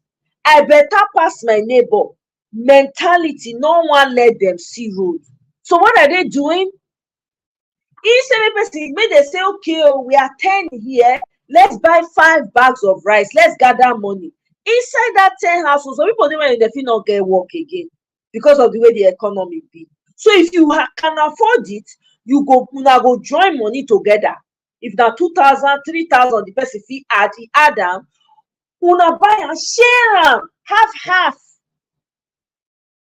They insult me on top. Now people like that, now you want to tell me they do community farming. There are people that are showing people how to do farming inside bag of old cement bags, old bag of rice, old bag of garri, right? There's even a guy who does is it carbon planting they call it now? I don't even know. He has this like a U-Haul thing. Is it U-Haul? Actually, when they say they import and export things, right? The person get farm. I don't know as it do a layer. Somebody when understand that farming, if you tell me for comment section. He plants different things, cabbage. If this person they invest, if they plant cabbage, they sell. I don't even know whether that farm is still there, even do am again because of the economy don't go crazy now. Nowhere is safe. Yeah. Mr. Pansat, welcome. Oh, good evening, sir. Everything are double. Mr. Pansat say everything are double. Oh my God. It will still increase. Yeah. Thank you. Thank you very much, sir. I appreciate. Mama Echo, Mr. Pansat, send the wo. They greet you. Good evening, sir. Everything are really double. Yeah, exactly. Might be the thing, that mentality, that mindset. If you not change, we can't move forward. People are not helping each other. You will expect with the level, with the kind of poverty and difficulty, you go see people, they reach out to each other, they say, I buy crayfish today, oh, may I share, give my neighbor. I know some people are doing it, don't get me wrong. It's not all Nigerians that are not doing it. There are some people, I think I saw some, even on social media, they were sharing. They'll buy stuff, they'll share with their neighbors. Now they share with each other. There's a lady, instead of paying tithe, she doesn't pay tithe. She go cook food, give her to the widows, the single mothers, and which other group? I don't forget. Like 3 groups like that. Her car, her trunk is full of food when she cook. Stuff like that. Do you understand? You know you have the capacity to do it. Do it. Do it. To help people. At the end of the day, you see, if you really want to ask, why am I on earth? Your earth will be God handle. Yes, now. The reason you are blessed is to become helpful. Because naked we came into this world. Naked we are going back. Nothing. Look at the situation. Hey, basket of tomatoes. 100 and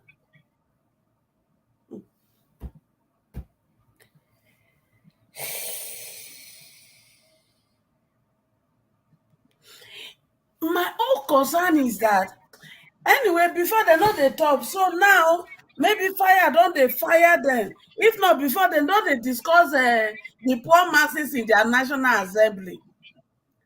But these days, they don't they discuss am.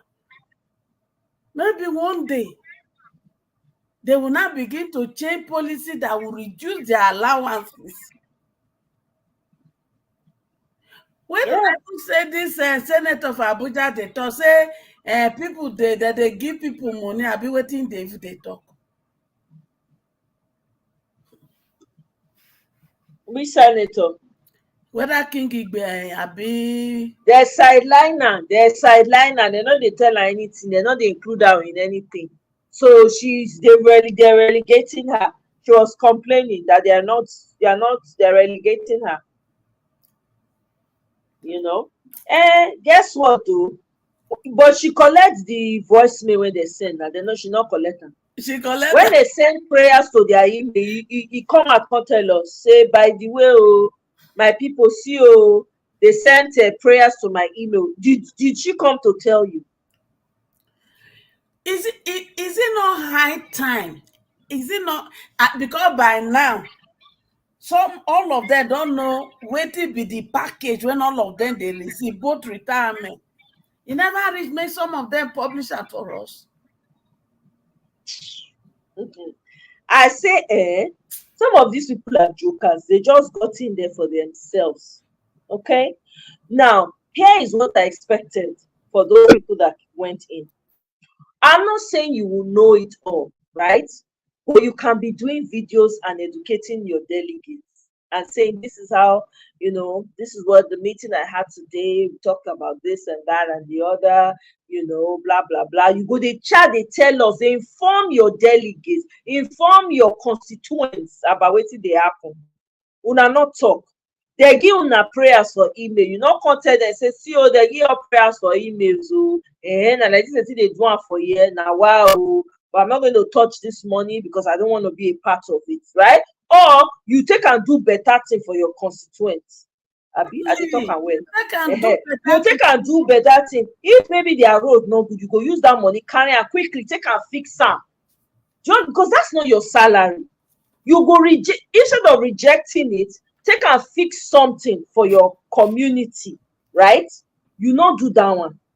The cars wey they give una, not be say you not get car before. They give you jeep, your mind carry am, you take am for this poverty and the madness when they go on. There is no way. You don't wash your hand with them. You cannot now come out and say they are sidelining you. They don't use that money and everything to shut your mouth. What you want to talk? They go bring your nyash out if you talk. They go tell you, say, did we not send you email? Wait, did you reject it or did you accept it? Everybody go come know. Ashiri matu.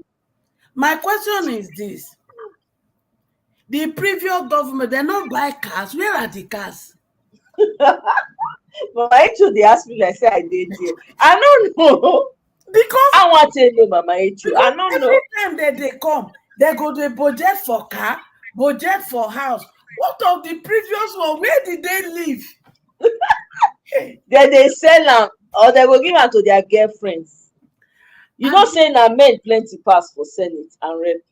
So most of them, they get multiple wives, multiple girlfriends, multiple concubines. They go use and buy houses for them, or they use and open business for them. You know, say they don't wreck most of the Nigerians for Nigerian girls for Nigeria.